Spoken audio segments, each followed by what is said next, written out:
Hello, good morning. Good morning, ma'am.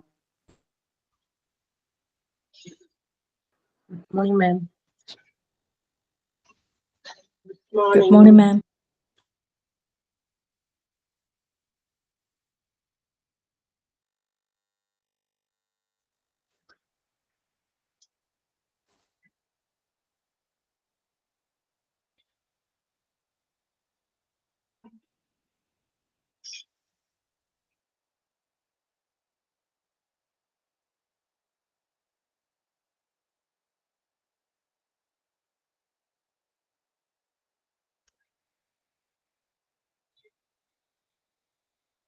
Okay. എവിടെ വരെ നമ്മൾ പഠിച്ചു എന്ന് വല്ല ഓർമ്മയുണ്ടോ? മെഡിക്കൽ ഇൻഷുറൻസ് കഴിഞ്ഞ ആഴ്ച നമ്മൾ കണ്ടില്ല അല്ലേ? കഴിഞ്ഞ ആഴ്ച നമ്മൾ മീറ്റ് ചെയ്തില്ലല്ലോ, ചെയ്തോ? ഓർമ്മയുണ്ടോ നിങ്ങൾക്ക്? കഴിഞ്ഞ വെനസ്ഡേ നമ്മൾ ക്ലാസ് എടുത്തില്ല, അതിന് മുന്നത്തെ വെനസ്ഡേയും നമുക്ക് ക്ലാസ് ഉണ്ടായില്ല. കഴിഞ്ഞ വെനസ്ഡേ നമ്മൾ അശ്വിനി മിസ്സിന് ഒരു ക്ലാസ് ഒരെണ്ണം കൊടുത്തു, പിന്നെ ഒരു ദിവസം നമുക്ക് ക്രിസ്മസ് വെക്കേഷൻ ആയിരുന്നു, അതിൽ പോയി ഒരു വെനസ്ഡേ. 2 വെനസ്ഡേ കഴിഞ്ഞിട്ടാണ് നമ്മൾ കാണുന്നതെന്ന് ഓർക്കുക. അപ്പൊ നമ്മൾ എവിടെ പഠിച്ചു നിർത്തിയെന്ന് ആർക്കെങ്കിലും ഓർമ്മയുണ്ടെങ്കിൽ ഒന്ന് പറയാൻ പറഞ്ഞേ. എവിടെയാണ് നമ്മൾ നിർത്തിയിരിക്കുന്നത്? From we have to start. എവിടെ നിന്ന് നമുക്ക് തുടങ്ങണം അറിയാമോ ആർക്കെങ്കിലും? The central government's health scheme കഴിഞ്ഞു മാം. അത് ബെനിഫിഷ്യറീസ് ആണ്. ഓക്കെ. ഞാൻ വിചാരിച്ചു അത് മൊത്തം കഴിഞ്ഞു എന്ന്. ആ ഒരു ടോപ്പിക് നമ്മള് ജസ്റ്റ് തുടങ്ങി വെച്ചു അല്ലെ? അതിന്റെ ഒരു പാരഗ്രാഫ്, ഒരു എക്സ്പ്ലനേഷൻ CGHS-നെ കുറിച്ച് കൊടുത്തിരിക്കുന്നത് അല്ലെ? സെൻട്രൽ ഗവൺമെന്റ് ഹെൽത്ത് സ്കീം, ആ ഒരു സ്കീമിനെ കുറിച്ച്, അല്ലെങ്കിൽ അത്തരം ഒരു ഹെൽത്ത് കെയർ പദ്ധതിയെ കുറിച്ച് ചെറിയ എക്സ്പ്ലനേഷൻ ഒരു പാരഗ്രാഫ് ആയിട്ട് കൊടുത്തിട്ടുണ്ട്.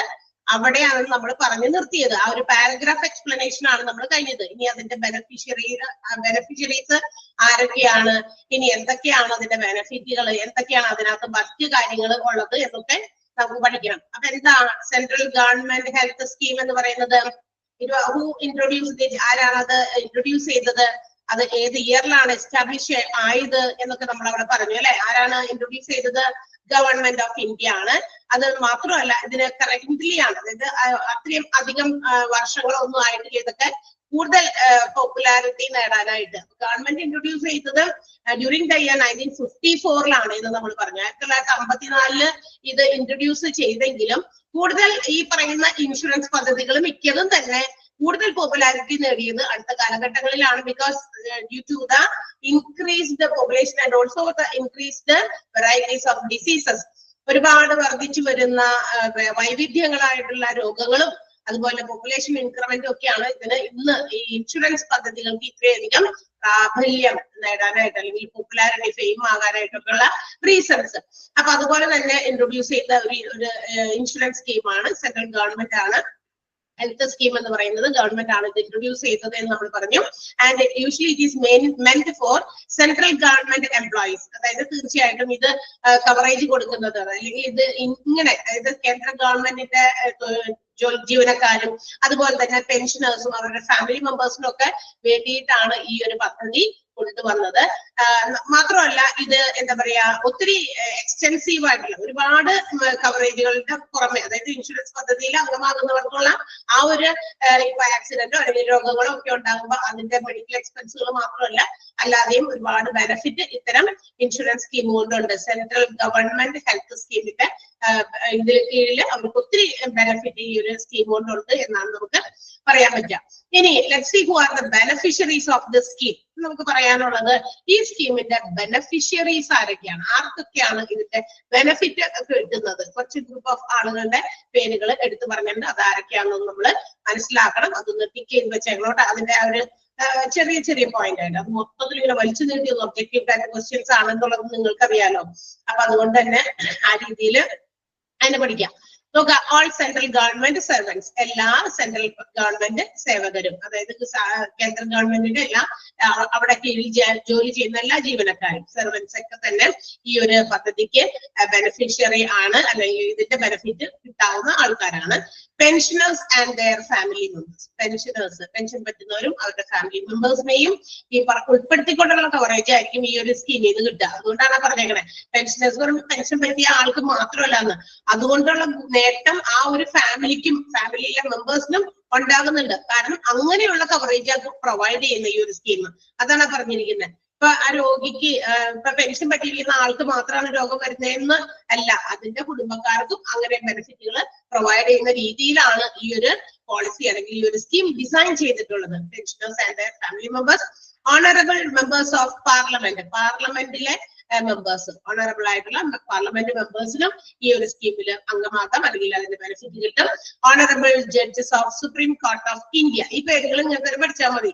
സുപ്രീം കോർട്ട് ഓഫ് ഇന്ത്യയിലെ ഓണറബിൾ ജഡ്ജസിനും, അതുപോലെ തന്നെ employees and pensioners of autonomous bodies covered under CGHS.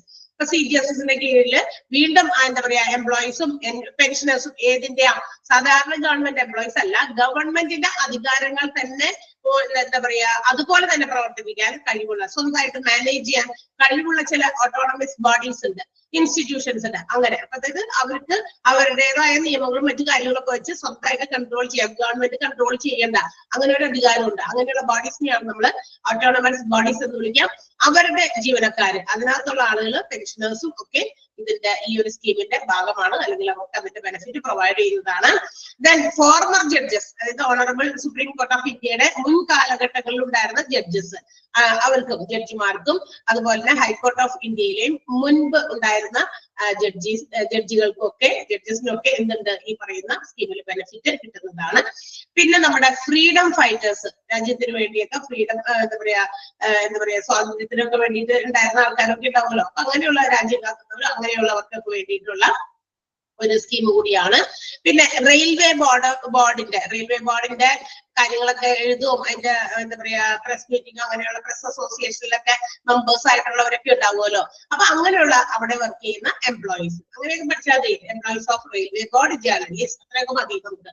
Civilian employees of defence വിഭാഗത്തിലുള്ള എംപ്ലോയീസിന്, അങ്ങനെ ഈ പറയുന്ന വിഭാഗത്തിലുള്ള ആളുകൾക്കാണ് CGHS, സെൻട്രൽ ഗവൺമെന്റിന്റെ ഹെൽത്ത് സ്കീമിൽ പങ്കാളികളാകാൻ, അല്ലെങ്കിൽ അതിന്റെ ബെനിഫിറ്റുകൾ കവറേജുകളായിട്ട് കിട്ടുന്നത്. അപ്പൊ ഈ പറയുന്ന കൂട്ടം ആളുകളുടെ പേരുകളൊക്കെ നമ്മൾ അറിഞ്ഞിരിക്കണം. ഒന്നുകൂടി പറയാം: all central government servants, pensioners and their family members, honourable members of parliament, പിന്നെ honourable judges of supreme court ഉണ്ട്, employees and pensioners of autonomous bodies ഉണ്ട്, former honourable judges of supreme court and also high court of India, freedom fighters, employees of railway board, journalist and also civilian defence എംപ്ലോയീസും ഈ പറയുന്നതിന്റെ benefit കിട്ടുന്ന ആൾക്കാരാണ്. അപ്പൊ ഇത്രയും ആളുകൾ, ഈ പറയുന്ന ഗ്രൂപ്പ് ഓഫ് ആളുകൾക്ക് മെമ്പേഴ്സിനാണ് CGHSന്റെ ബെനിഫിറ്റുകൾ ഉള്ളത് എന്നുള്ള കാര്യം ഒന്ന് നോട്ട് ചെയ്ത് വെക്കണം. നോട്ട് ചെയ്ത് വെച്ചേക്കുക, അറിഞ്ഞിരിക്കണം നമ്മൾ ആർക്കൊക്കെയാണ് ഏതൊക്കെ സ്കീമുകൾ ഏതൊക്കെ ആളുകൾക്ക് ബെനിഫിറ്റ് പ്രൊവൈഡ് ചെയ്യുന്നതെന്ന് അറിയണ്ടേ. എല്ലാവർക്കും വേണ്ടിയിട്ടുള്ള നമ്മൾ ഇനിയും പഠിക്കാൻ പോകുന്ന സ്കീമുകളുണ്ട്. അപ്പൊ ഓരോ സ്കീമിലും അതിൻ്റെതായ പ്രത്യേകതകളാണ്. നമ്മൾ നേരത്തെ SHI, social health insurance, BPL families, poor മെമ്പേഴ്സിന് വേണ്ടിയിട്ടൊക്കെ ഡിസൈൻ ചെയ്തിരിക്കുന്നതാണ് നമ്മൾ പറഞ്ഞു അല്ലെ. അതിനുശേഷം നമ്മൾ പറഞ്ഞത് ESI ആണ്. ESIനെ കുറിച്ചിട്ട് പറഞ്ഞപ്പോ എംപ്ലോയീസ് സ്റ്റേറ്റ് ഇൻഷുറൻസ് എന്ന് പറയുന്നത് ഫാക്ടറി വർക്കേഴ്സിന് കൂടുതലും സപ്പോർട്ട് ചെയ്യുക, അല്ലെങ്കിൽ അവർക്ക് വരുന്ന ഡിസീസസിന് അല്ലെങ്കിൽ സിക്നസിന്, മെറ്റേണിറ്റിക്ക്, അങ്ങനെയൊക്കെയുള്ള കാര്യങ്ങൾക്കൊക്കെ അവർക്ക് ബെനിഫിറ്റ് പ്രൊവൈഡ് ചെയ്യുക, അത്തരം കാര്യങ്ങളാണ്. അതുപോലെ CGHS ഗവൺമെന്റ് എംപ്ലോയീസിനെ കൂടുതൽ, സെൻട്രൽ ഗവൺമെന്റ് എംപ്ലോയീസും പെൻഷനേഴ്സിനും ഒക്കെ വേണ്ടിയിട്ടാണ് ഡിസൈൻ ചെയ്തിരിക്കുന്നത്. അപ്പൊ ഓരോന്നിനും അതിൻ്റെതായ ഓരോ കവറേജുകൾ പ്രൊവൈഡ് ചെയ്യുന്ന കാര്യത്തിലും ബെനിഫിറ്റിന്റെ കാര്യത്തിലും എന്തുണ്ട് ഡിഫറൻസും ഉണ്ട്. അത് പ്രൊവൈഡ് ചെയ്യുന്ന ആളുകൾക്ക് ആർക്കൊക്കെയാണെന്നുള്ള കാര്യത്തിലും അതിന്റെ ബെനിഫിഷ്യറീസിന്റെ കാര്യത്തിലും അതിനകത്ത് വ്യത്യാസമുണ്ട് എന്നുള്ള കാര്യം നമ്മൾ അറിയണം. ഓക്കെ, ഇനി എന്തൊക്കെയാണ് under the scheme eligible central government employees എന്തൊക്കെ ഹെൽത്ത് ഇൻഷുറൻസ് ബെനിഫിറ്റുകളാണ് അവർക്ക് കിട്ടുന്നത് എന്നുള്ളത് അവിടെ കൊടുത്തിട്ടുണ്ട്. ഇത് നമ്മളൊന്ന് അറിഞ്ഞിരിക്കണം. Cover for PPF, public provident fund, അതായത് ഇവർക്ക് വേണ്ടിയിട്ട് ഒരു പബ്ലിക് ആയിട്ട് ഒരു പ്രോവിഡന്റ് ഫണ്ട് ക്രിയേറ്റ് ചെയ്ത് വെച്ചിട്ടുണ്ട്. ഇങ്ങനെയുള്ള എംപ്ലോയീസ്, സെൻട്രൽ ഗവൺമെന്റിന്റെ എംപ്ലോയീസ് ഒക്കെ ഉണ്ടെങ്കിൽ അവർക്ക് വേണ്ടി ഒരു PF എന്ന് പറഞ്ഞാൽ അറിയാലോ, നമ്മളിപ്പോ ഒരു ജോലിയിൽ ഇരിക്കുന്ന സമയത്ത് നമ്മളുടെ സാലറിയുടെ ഒരു ചെറിയ കോൺട്രിബ്യൂഷനും അല്ലെങ്കിൽ ആ ഓർഗനൈസേഷന്റെ ഏത് ഇൻസ്റ്റിറ്റ്യൂഷനിലെ ഗവൺമെന്റ് കമ്പനിയൊക്കെ ആണെങ്കിലും അവരുടെ ഭാഗത്ത് നിന്ന് ഒരു ചെറിയ കോൺട്രിബ്യൂഷനും കൂടി ചേർത്ത് വെക്കുന്ന ഒരു എമൗണ്ട് ആണ് PF എന്ന് പറയുന്നത് അല്ലെ. അപ്പൊ ആ PF നമ്മൾ റിസൈൻ ചെയ്യുന്ന സമയത്തോ റിട്ടയർമെന്റ് സമയത്തോ ഒരു ലംസം എമൗണ്ട് ആയിട്ട് നമുക്ക് അതിൽ നിന്ന് നമുക്ക് പിരിഞ്ഞു പോരുന്ന സമയത്ത് ഇത്ര സമയത്തിനുള്ളിലൊക്കെ തിരിച്ചു തരുന്നു. അപ്പൊ അതിനു വേണ്ടിയിട്ട് ഒരു PPF ഇവിടെ ക്രിയേറ്റ് ചെയ്യപ്പെടുന്നുണ്ട് ഈ സെൻട്രൽ ഗവൺമെന്റ് എംപ്ലോയീസിന് വേണ്ടിയിട്ട്. അതിനു വേണ്ടിയിട്ടുള്ള എമൗണ്ട്, അതുപോലെ തന്നെ ട്രീറ്റ്മെന്റ്, അതുപോലെ തന്നെ അവരുടെ മെഡിസിൻസിനൊക്കെ വേണ്ടിയിട്ടുള്ള കാര്യങ്ങൾ, ഇതിനൊക്കെയുള്ള എന്താ പറയാ കവറേജ്, ഈ ഒരു ബെനിഫിറ്റ് ഇവർക്ക് കിട്ടുന്നുണ്ട് എംപ്ലോയീസിന്. Okay, cover for PPF, treatment, issuance of medicine, ഇത്തരം കാര്യങ്ങൾക്കൊക്കെ വേണ്ടിയിട്ട് കവറേജ് കൊടുക്കുന്നുണ്ട്. കൺസൾട്ടേഷൻ, ഏതെങ്കിലും സ്പെഷ്യലിസ്റ്റ് ഡോക്ടേഴ്സിനെ നമുക്കിപ്പോ ഗവൺമെന്റ് ഹോസ്പിറ്റൽസിൽ കൺസൾട്ട് ചെയ്യണമെന്ന് വിചാരിക്കാം. അപ്പൊ അതിന് സ്പെഷ്യൽ ഫീസോ അങ്ങനെയൊക്കെ എന്തുണ്ടെങ്കിൽ അതിന് ഇവർക്ക് എന്തുണ്ട്, കവർ ഉണ്ട് എന്ന് വെച്ചാൽ ഇവർക്ക് കവറേജ് കിട്ടുന്നതാണ്. അപ്പൊ ഇവർക്ക് അതിന് എന്താ പറയാ ക്യാഷ്ലെസ് ആയിട്ടുള്ള ട്രീറ്റ്മെന്റുകൾ നേടാനായിട്ട് ഗവൺമെന്റ് ഹോസ്പിറ്റൽസിൽ ഏതെങ്കിലും സ്പെഷ്യലിസ്റ്റ് ഹോസ്പിറ്റൽസിലേക്ക് പോയി കണ്ട് ഇൻഡിവിജ്വൽ ആയിട്ട് കണ്ടൊക്കെ നമുക്ക് ട്രീറ്റ്മെന്റ് വേണമെങ്കിൽ അതിനുള്ള കവറേജ് കിട്ടുന്നുണ്ട്. Indoor treatment in government hospital, also enlisted or empanelled hospitals, അതായത് ഗവൺമെന്റ് ഹോസ്പിറ്റലുകളിലും അതുപോലെ തന്നെ എംപാനൽഡ് ഹോസ്പിറ്റൽ എന്ന് പറഞ്ഞാൽ എൻലിസ്റ്റഡ് ഹോസ്പിറ്റലിൽ തന്നെയാണ്. എന്ന് വെച്ചിട്ടുണ്ടെങ്കിൽ ഇപ്പൊ ഇൻഷുറൻസിന്റെ സ്കീമുകൾ പ്രൊവൈഡ് ചെയ്യുന്ന ഹോസ്പിറ്റൽസ് എല്ലാ ഹോസ്പിറ്റൽസിലും പ്രൊവൈഡ് ചെയ്യില്ല അല്ലെ. നമുക്കറിയാലോ, നമ്മളിപ്പോ ഏതെങ്കിലും ഇൻഷുറൻസ് എനിക്ക് ഇൻഷുറൻസ് ഉള്ളതുകൊണ്ട് ഇന്ന ഹോസ്പിറ്റലിൽ പോകേണ്ടി വരും, നമുക്കറിയാം അങ്ങനത്തെ കുറെ കാര്യങ്ങളൊക്കെ ഉണ്ടെന്ന്. അങ്ങനെ ലിസ്റ്റില് കുറച്ച് ഹോസ്പിറ്റൽസിന് ഈ ഇൻഷുറൻസ് പദ്ധതികളൊക്കെ കവറേജ്, ബെനിഫിറ്റ്, ക്യാഷ്ലെസ് ട്രീറ്റ്മെന്റ് ഒക്കെ കൊടുക്കാൻ വേണ്ടി ലിസ്റ്റ് ചെയ്ത് വെച്ചിരിക്കുന്ന കുറച്ച് ഹോസ്പിറ്റൽസിന്റെ പേരുകളുണ്ട്. അങ്ങനെയുള്ള ഹോസ്പിറ്റൽസിലും ഗവൺമെന്റ് ഹോസ്പിറ്റൽസിലും കംപ്ലീറ്റ് ആയിട്ടുള്ള ഇൻഡോർ ട്രീറ്റ്മെന്റുകൾ ഇത്തരം എംപ്ലോയീസിന് പ്രൊവൈഡ് ചെയ്യുന്നുണ്ട് ഈ സ്കീം പ്രകാരം.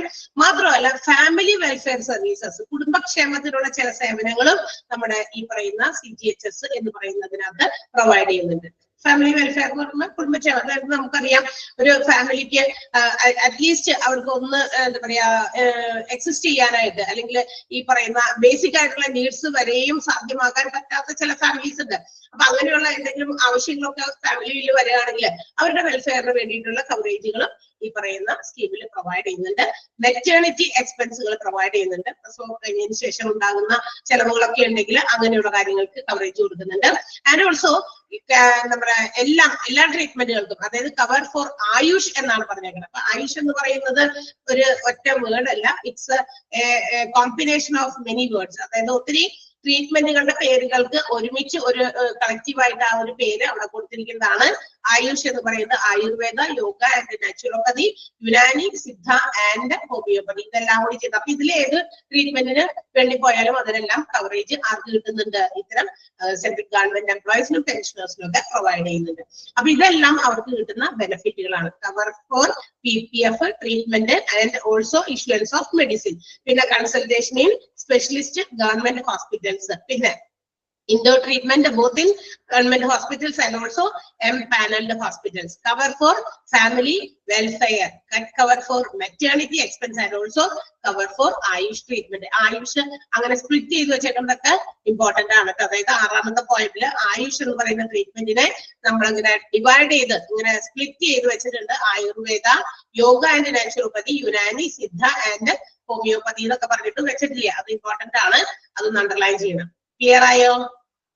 സ്കീം പ്രകാരം കിട്ടുന്ന കവറേജുകളെ കുറിച്ചിട്ട് പറഞ്ഞ മനസ്സിലായോ? ആരും ഇവിടെ മനസ്സിലായി എന്ന് പറയാൻ? Yes, okay, very good. ഒരാളെങ്കിലും പറഞ്ഞ നമുക്ക് ഓക്കെ. നെക്സ്റ്റ് വൺ, അടുത്തത് എന്താ?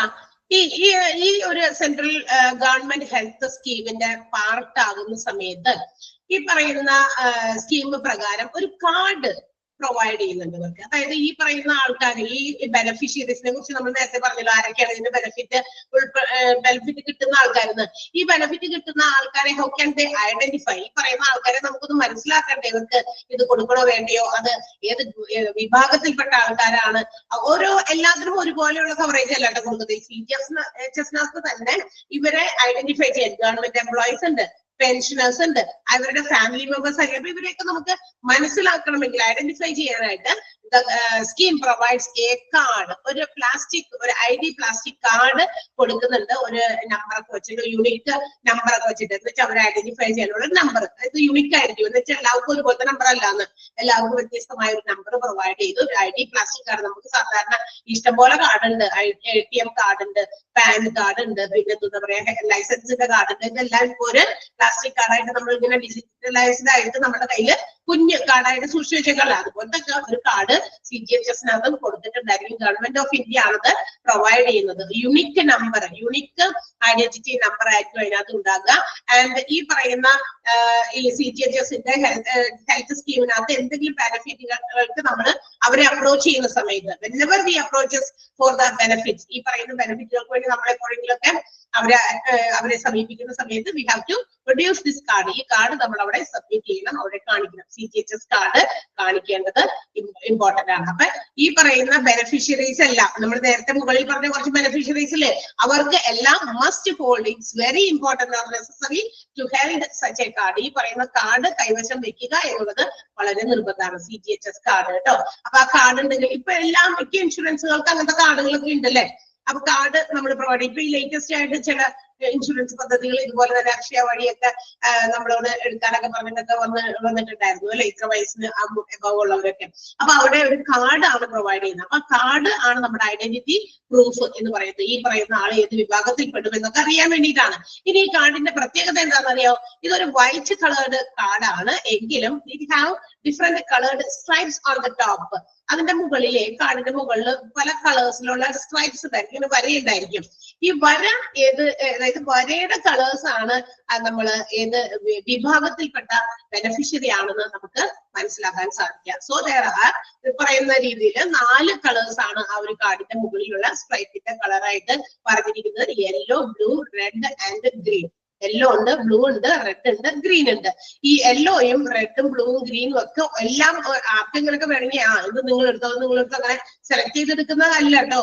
ഇതിന് ഓരോന്നിനും ഓരോ ബെനിഫിഷ്യറി ആണ് ഇങ്ങനെ റെപ്രസെന്റ് ചെയ്യുന്നത്. ഇത് ഓരോ യെല്ലോ വര ഉള്ളത് ആർക്കാണ്, റെഡ് വര സ്ട്രൈപ്സ് ഉള്ളത് ആർക്കുള്ള കാർഡാണ്, അതുപോലെ ഗ്രീൻ സ്ട്രൈപ്സ് ഉള്ളത് ആർക്കുള്ള കാർഡാണ്, അങ്ങനെ ഡിഫറൻഷിയേറ്റ് ചെയ്തിട്ടുണ്ട്.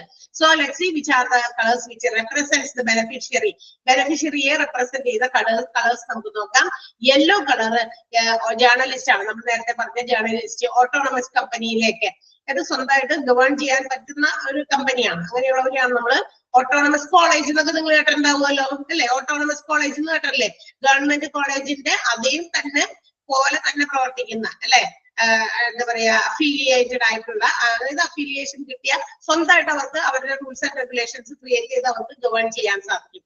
അങ്ങനെയുള്ള കോളേജസ് ആണ്. അപ്പൊ അങ്ങനെയാണെങ്കിൽ ഇവിടെ ജേർണലിസ്റ്റ് ഓഫ് ഓട്ടോണമസ് കമ്പനീസ് അങ്ങനെയുള്ളവരെ റെപ്രസെന്റ് ചെയ്യുന്നത് ഈ വൈറ്റ് കാർഡില് യെല്ലോ സ്ട്രൈപ്സ് ആണെങ്കിലാണ് അവർക്ക് വേണ്ടിയിട്ടുള്ള കാർഡാണത്. ഇത് വളരെ ഇമ്പോർട്ടന്റ് ആയിട്ടുള്ള ടോപ്പിക് ആണ്. കാർഡുകൾ ഓരോന്നും ആരെ റെപ്രസെന്റ് ചെയ്യുന്നു എന്നുള്ളതും ഈ കാർഡ് എന്നിട്ട് എങ്ങനെയാണ് നമുക്ക് മനസ്സിലാക്കി തരുന്നത്, എന്തിനു വേണ്ടിയിട്ടുള്ളതാണ്. ID പ്ലാസ്റ്റിക് കാർഡാണ്, ഒരു യൂണിക് ആയിട്ടുള്ള ഒരു ഐഡന്റിറ്റി നമ്പർ ഉണ്ട് എന്നുള്ളതും, ഏതെങ്കിലും പോയിന്റ് ഓഫ് ടൈമിൽ എപ്പോഴൊക്കെയാണ് നമുക്ക് ഈ ഒരു ഫെസിലിറ്റി അവൈലബിൾ ആകുന്നത് അപ്പോഴൊക്കെ നമ്മൾ ഇതൊരു അവരുടെ അടുത്ത് അത് പ്രൊഡ്യൂസ് ചെയ്യണം. ഈ പറയുന്ന CGHS കാർഡ് പ്രൊഡ്യൂസ് ചെയ്യണം എന്നുള്ളതൊക്കെ കാര്യങ്ങൾ വളരെ ഇമ്പോർട്ടന്റ് ആണ്. അതായത് ഈ പറയുന്ന വാട്ട് ഈസ് CGHS കാർഡ് എന്ന് പറഞ്ഞാൽ ഇതിനകത്തുള്ളതൊക്കെ ഇമ്പോർട്ടന്റ് ആണെന്ന് മാർക്ക് ചെയ്ത് വെച്ചേക്കാം. ഇനി ബ്ലൂ കാർഡ് എന്തിനു വേണ്ടിയിട്ടാണ്? ഒരു സെർവിങ് ഗവൺമെന്റ് എംപ്ലോയി, അതായത് ഇപ്പൊ നിലവില് ഗവൺമെന്റിനെ സേവിച്ചുകൊണ്ടിരിക്കുന്ന ഒരു എംപ്ലോയിക്കുള്ളത്, അതായത് ദാറ്റ് മീൻസ് ഓൺ ഗോയിങ് ആണ്, കണ്ടിന്യൂസ് പ്രൊസീജിയേഴ്സ് ആണ്, ഇപ്പോഴും ജോലി ചെയ്തുകൊണ്ടിരിക്കുന്നവർക്ക് വേണ്ടിയിട്ടുള്ളതാണ് ബ്ലൂ കാർഡ് ഉള്ളത്. റെഡ് കാർഡ് മെമ്പർ ഓഫ് പാർലമെന്റിനാണ്. മെമ്പർ ഓഫ് പാർലമെന്റുകളിലെ ആളുകൾക്ക് പ്രൊവൈഡ് ചെയ്തിരിക്കുന്നത് ഈ വൈറ്റ് കാർഡില് റെഡ് സ്ട്രൈപ്സ് ആണെങ്കിലാണ്. ഗ്രീൻ കളർ കാർഡാണ് നമ്മുടെ പെൻഷനേഴ്സ്, ex-MP, റിട്ടയർഡ് ആയിട്ടുള്ള member of parliament, retired personnels, ഏതെങ്കിലുമൊക്കെ സ്ഥാപനങ്ങളിൽ നിന്നൊക്കെ തൊഴിൽ റിട്ടയർ ചെയ്തവര്, ഫ്രീഡം ഫൈറ്റർ, ഇവർക്കൊക്കെ വേണ്ടിയിട്ടാണ് എന്ത് കൊടുക്കുന്നത്, ഒരു ഗ്രീൻ സ്ട്രൈപ്സ് ഉള്ള വൈറ്റ് കാർഡ് പ്രൊവൈഡ് ചെയ്യുന്നത്. അപ്പൊ ഈ ക്ലാസിഫിക്കേഷൻസ് കൊടുക്കുന്ന ബെനിഫിറ്റ് ബെനിഫിറ്റ് പ്രൊവൈഡ് ചെയ്യുന്ന ആളുകളെ ഐഡന്റിഫൈ ചെയ്യാനാണ് ഇങ്ങനെ ഡിഫറെന്റ് ആയിട്ടുള്ള കളേഴ്സ് ആ കാർഡിൽ സ്ട്രൈപ്സ് ആയിട്ട് കൊടുത്തിരിക്കുന്നത്. അപ്പൊ ഏതൊക്കെ കാർഡ് ഉള്ളത്? യെല്ലോ ഉണ്ട്, ബ്ലൂ ഉണ്ട്, റെഡ് ഉണ്ട്, ഗ്രീൻ ഉണ്ട്. യെല്ലോ ജേർണലിസ്റ്റ് ആണ് ഓട്ടോണമസ് കമ്പനിയുടെ, ബ്ലൂ സെർവിംഗ് ഗവൺമെന്റ് എംപ്ലോയി ആണ്, റെഡ് മെമ്പർ ഓഫ് പാർലമെന്റുകൾക്കുള്ളതാണ്, ഗ്രീനിൽ കുറച്ച് ഗ്രൂപ്പ് ഓഫ് ആളുകൾ കുറച്ച് കൂടുതൽ പറയുന്നുണ്ട്, pensioners, X MP, retired personal, freedom fighter. അപ്പൊ അതൊക്കെ അതിൽ നിന്ന് ഓരോന്നിന്നും വേണമെങ്കിൽ ക്വസ്റ്റ്യൻ ചോദിക്കാം, എല്ലാം കൂടി ചേർത്തിട്ട് ഒരു ക്വസ്റ്റ്യൻ ആയിട്ട് ചോദിക്കാം. അങ്ങനെ പല രീതിയിലും ചോദ്യങ്ങൾ വരുന്നുണ്ട്. ഓക്കെ, മാർക്ക് ചെയ്തോ? മാർക്ക് ചെയ്തോ? യെസ്. ഓക്കെ, ഇനി ഇതിന്റെ വാലിഡിറ്റി നമുക്കറിയാം. ഈ ബെനിഫിഷ്യറിക്ക് എന്താ പറയാ, ഈ കാർഡിന് ഉള്ള ബെനിഫിറ്റ് എന്ന് പറയുന്നത് at the time of retirement date വരെയാണ്. നമുക്ക് വേണമെങ്കിൽ ഈ പറയുന്ന കാർഡിന്റെ വാലിഡിറ്റി നമുക്ക് വർദ്ധിപ്പിക്കാനൊക്കെ, ഇപ്പൊ ചില ആളുകൾക്ക് റിട്ടയർമെന്റ് വരുള്ളൂ, പക്ഷെ റിട്ടയർമെന്റിന് മുമ്പ് കുറച്ച് മുമ്പ് വേണമെങ്കിൽ, അതായത് നമ്മളുടെ റിട്ടയർമെന്റിന് തൊട്ട് മുൻപുള്ള ചില വർഷങ്ങളിൽ, തൊട്ട് മുമ്പുള്ള വർഷത്തിൽ വേണമെങ്കിൽ നമുക്ക് എന്ത് ചെയ്യാം, ഈ പറയുന്ന ഇതിന്റെ കാർഡിന്റെ വാലിഡിറ്റി നമുക്ക് എക്സ്റ്റെൻഡ് ചെയ്യാനുള്ള സൗകര്യവും ഈ ഒരു സ്കീമിനകത്ത് പ്രൊവൈഡ് ചെയ്തിട്ടുണ്ടെന്നാണ്. അതായത് ബിഫോർ കംപ്ലീറ്റിംഗ് ദ വർക്ക്, അതായത് ആ ഒരു ജോലി നമ്മൾ കംപ്ലീറ്റ് ചെയ്ത് പോകുന്നതിന് തൊട്ട് മുന്നുള്ള വർഷങ്ങളിൽ, ഇയർ ബിഫോർ എന്നാ പറഞ്ഞേക്കുന്നത്, മുന്നുള്ള വർഷം we can have the validity, ഈ പറയുന്ന വാലിഡിറ്റി എക്സ്റ്റെൻഡ് ചെയ്യാനുള്ള ഒരു ബെനിഫിറ്റും കൂടി ഈ ഒരു കാർഡ് പ്രൊവൈഡ് ചെയ്യുന്നുണ്ട്. അതാണ് പറഞ്ഞിരിക്കുന്നത്. അല്ലെങ്കിൽ അതിന് വാലിഡിറ്റി എപ്പോ വരെയുള്ളൂ? റിട്ടയർമെന്റ് ഡേറ്റ് വരെ ഉണ്ടായിരിക്കുള്ളൂ. അത് വാലിഡിറ്റി എക്സ്റ്റെൻഡ് ചെയ്താണ് സാധാരണ എല്ലാവരും അങ്ങനെ ചെയ്യും. കാരണം എന്ന് വെച്ചാൽ നമുക്ക് അത് കഴിയുമ്പോഴാണ് രോഗങ്ങൾ കൂടുതൽ വരാം. കാരണം ജോലിക്ക് ഇരിക്കുമ്പോൾ നമ്മൾ എപ്പോഴും എൻഗേജ്ഡ് ആണ് പലതിലും. അപ്പൊ നമുക്ക് പല കാര്യങ്ങളൊന്നും ചിന്തിക്കാൻ ഇതൊന്നുമില്ല. ഏറ്റവും കൂടുതൽ റിട്ടയർമെന്റ് ലൈഫിലാണ് അവർക്ക് എന്താ പറയാ, ഒരു എല്ലാവരും ഒറ്റപ്പെടുത്തിയ പോലെയോ അല്ലെങ്കിൽ ഒറ്റയ്ക്കായതുപോലെയോ പണ്ട് ചെയ്തിരുന്ന കാര്യങ്ങളൊന്നും ഒരു ആക്ടിവിറ്റിയും ചെയ്യാതെ ആകുമ്പോണ്ടാകുന്ന ചില ഇതൊക്കെ ഉണ്ടല്ലോ. അപ്പൊ നമുക്ക് പല പല രോഗങ്ങളൊക്കെ ആയിട്ട് പുറത്തേക്ക് വരും. അപ്പൊ അതൊക്കെ ഇല്ലാതിരിക്കലും നമുക്ക് ഈ പറയുന്ന ബെനിഫിറ്റുകളൊക്കെ പ്രൊവൈഡ് ചെയ്യുന്ന, എക്സ്റ്റെൻഡ് ചെയ്തെടുക്കാവുന്ന രീതിയിലുള്ള ബെനിഫിറ്റുകളൊക്കെ നമുക്ക് CGHS കാർഡ് വഴി പ്രൊവൈഡ് ചെയ്യുന്നുണ്ട്. ക്ലിയർ ആയോ? മനസ്സിലായോ? അപ്പൊ ഇത്രയുമാണ് നമ്മുടെ സെൻട്രൽ ഗവൺമെന്റ് ഹെൽത്ത് സ്കീമിന്റെ പ്രത്യേകതകൾ, അല്ലെങ്കിൽ സെൻട്രൽ ഗവൺമെന്റ് ഹെൽത്ത് സ്കീം എന്ന് ഇൻട്രൊഡ്യൂസ് ചെയ്തു, ആര് ഇൻട്രൊഡ്യൂസ് ചെയ്തു, ആർക്ക് വേണ്ടി ഇൻട്രൊഡ്യൂസ് ചെയ്തു എന്നുള്ളത് നമ്മൾ ഫസ്റ്റ് പാരഗ്രാഫിൽ പറഞ്ഞിരുന്നു. അതിനുശേഷം നമ്മൾ പറഞ്ഞത് ആരൊക്കെയാണ് അതിന്റെ ബെനഫിഷ്യറീസ് എന്ന് പറഞ്ഞു. ബെനഫിഷ്യറീസ് മാത്രമല്ല, അതിനുശേഷം എന്തൊക്കെ ബെനിഫിറ്റ് ആണ് ഈ ഒരു സ്കീം കൊണ്ടുള്ളത് എന്ന് പറഞ്ഞു. പിന്നെ ആ സ്കീം പ്രൊവൈഡ് ചെയ്യുന്ന ഒരു കാർഡിനെ സംബന്ധിക്കുന്ന ചില വിവരങ്ങളാണ് നമ്മൾ പറഞ്ഞത്. വളരെ ഇമ്പോർട്ടന്റും ഇൻഫോർമേറ്റീവും ആയിട്ടുള്ള കാര്യങ്ങളാണ് ഈ ഇൻഷുറൻസിനെ കുറിച്ചിട്ട് അവിടെ പറഞ്ഞിരിക്കുന്നത്. അതുകൊണ്ട് നമ്മൾ ഇതൊക്കെ അറിഞ്ഞിരിക്കണം. നമ്മൾ പഠിച്ച് പരീക്ഷ എഴുതാൻ വേണ്ടി മാത്രമല്ല, ഇത്തരം കാര്യങ്ങളൊക്കെ ഇൻഷുറൻസിനെ സംബന്ധിക്കുന്ന കാര്യങ്ങളൊക്കെ ഡീറ്റെയിൽഡ് ആയിട്ട് ഇത്രയും അറിയുമ്പോൾ നമ്മൾ അതിനെ ഒക്കെ ഉപയോഗപ്പെടുത്തുക. പിന്നീട് നമുക്ക് തന്നെ ഇതൊക്കെ കൈകാര്യം ചെയ്യേണ്ട ഒരു ഹോസ്പിറ്റൽ അഡ്മിനിസ്ട്രേറ്റർ എന്ന നിലയിൽ നമ്മൾ ജോലി ചെയ്യുന്ന സമയത്ത് ഈച്ച് ആൻഡ് എവറി മേഖല നമ്മൾ അറിഞ്ഞിരിക്കണം. ഇന്ന കാര്യങ്ങളൊക്കെയാണ് ഇൻഷുറൻസിനകത്ത് നടക്കുന്നത്, എന്ത് ഇൻഷുറൻസുമായിട്ടാണ് ഇയാൾ വന്നേക്കണേ എന്നൊക്കെ അതൊക്കെ നമ്മൾ അറിഞ്ഞിരിക്കുന്ന കാര്യങ്ങളാണല്ലോ. അപ്പൊ നമുക്ക് അതിനോട് ചേർത്ത് നമുക്ക് പ്രാക്ടിക്കലായിട്ട് ആ കാര്യങ്ങൾ അവിടെ ചെയ്യാനും സാധിക്കും. നമ്മൾ വായിച്ചു കേട്ട കാര്യങ്ങൾ തന്നെയാണല്ലോ, വായിച്ചതും കണ്ടതും കേട്ടതുമായിട്ടുള്ള കാര്യങ്ങളാണ് നമ്മൾ പ്രാക്ടിക്കൽ ആക്കുന്നത്. എല്ലാവർക്കും അങ്ങനെ തന്നെയല്ലേ? ജനിക്കുമ്പോൾ തന്നെ നമ്മളൊന്നും അറിവുമായിട്ട് പുറത്തൊന്നും വരുന്നില്ല അല്ലെ? ജനിക്കുമ്പോൾ തന്നെ അല്ലെങ്കിൽ പടിപടിയായിട്ട് നമ്മൾ പലരിൽ നിന്നും വായിച്ചതും അതുപോലെ കണ്ടതും കേട്ടതും ഒക്കെയാണ് നമ്മൾ ജീവിതത്തിൽ പ്രാക്ടിക്കൽ ആക്കുക. പ്രാക്ടിക്കൽ നോളജ് നമ്മൾ തന്നെ ഉണ്ടാക്കിയെടുക്കേണ്ടതാണ്. നമ്മൾ തന്നെ അത് പ്രാക്ടിക്കലാക്കി പ്രായോഗികമാക്കി ഉപയോഗിക്കുമ്പോഴാണ് അത് പ്രാക്ടിക്കൽ ആകുന്നത് അല്ലെ? ഇംഗ്ലീഷ് പഠിക്കാൻ പോകും, ഹിന്ദി ലാംഗ്വേജ് പഠിക്കാൻ പോകും ആളുകൾ. എങ്ങനെയാണ് എത്ര നമ്മൾ എവിടെയൊക്കെ പോയിട്ട് ഈ പറയുന്ന കോഴ്സുകളിൽ ചേർന്ന് പഠിച്ചാലും we have to make use of our language. നമുക്ക് മറ്റുള്ളവരുമായിട്ട് ഇത് കമ്മ്യൂണിക്കേറ്റ് ചെയ്യാൻ നമ്മളത് ഉപയോഗിക്കണം. അല്ലാതെ ഞാൻ ഇതൊക്കെ പഠിച്ചു, പക്ഷെ പഠിച്ചത് അവിടെ ഇരിക്കുള്ളൂ. നമ്മള് ചെറിയ ചെറിയ സെന്റൻസുകളൊക്കെ ഇങ്ങനെ ഇംഗ്ലീഷിലൊക്കെ പറഞ്ഞു കൊടുക്കുമ്പോൾ തെറ്റുകളൊക്കെ ഉണ്ടാകും.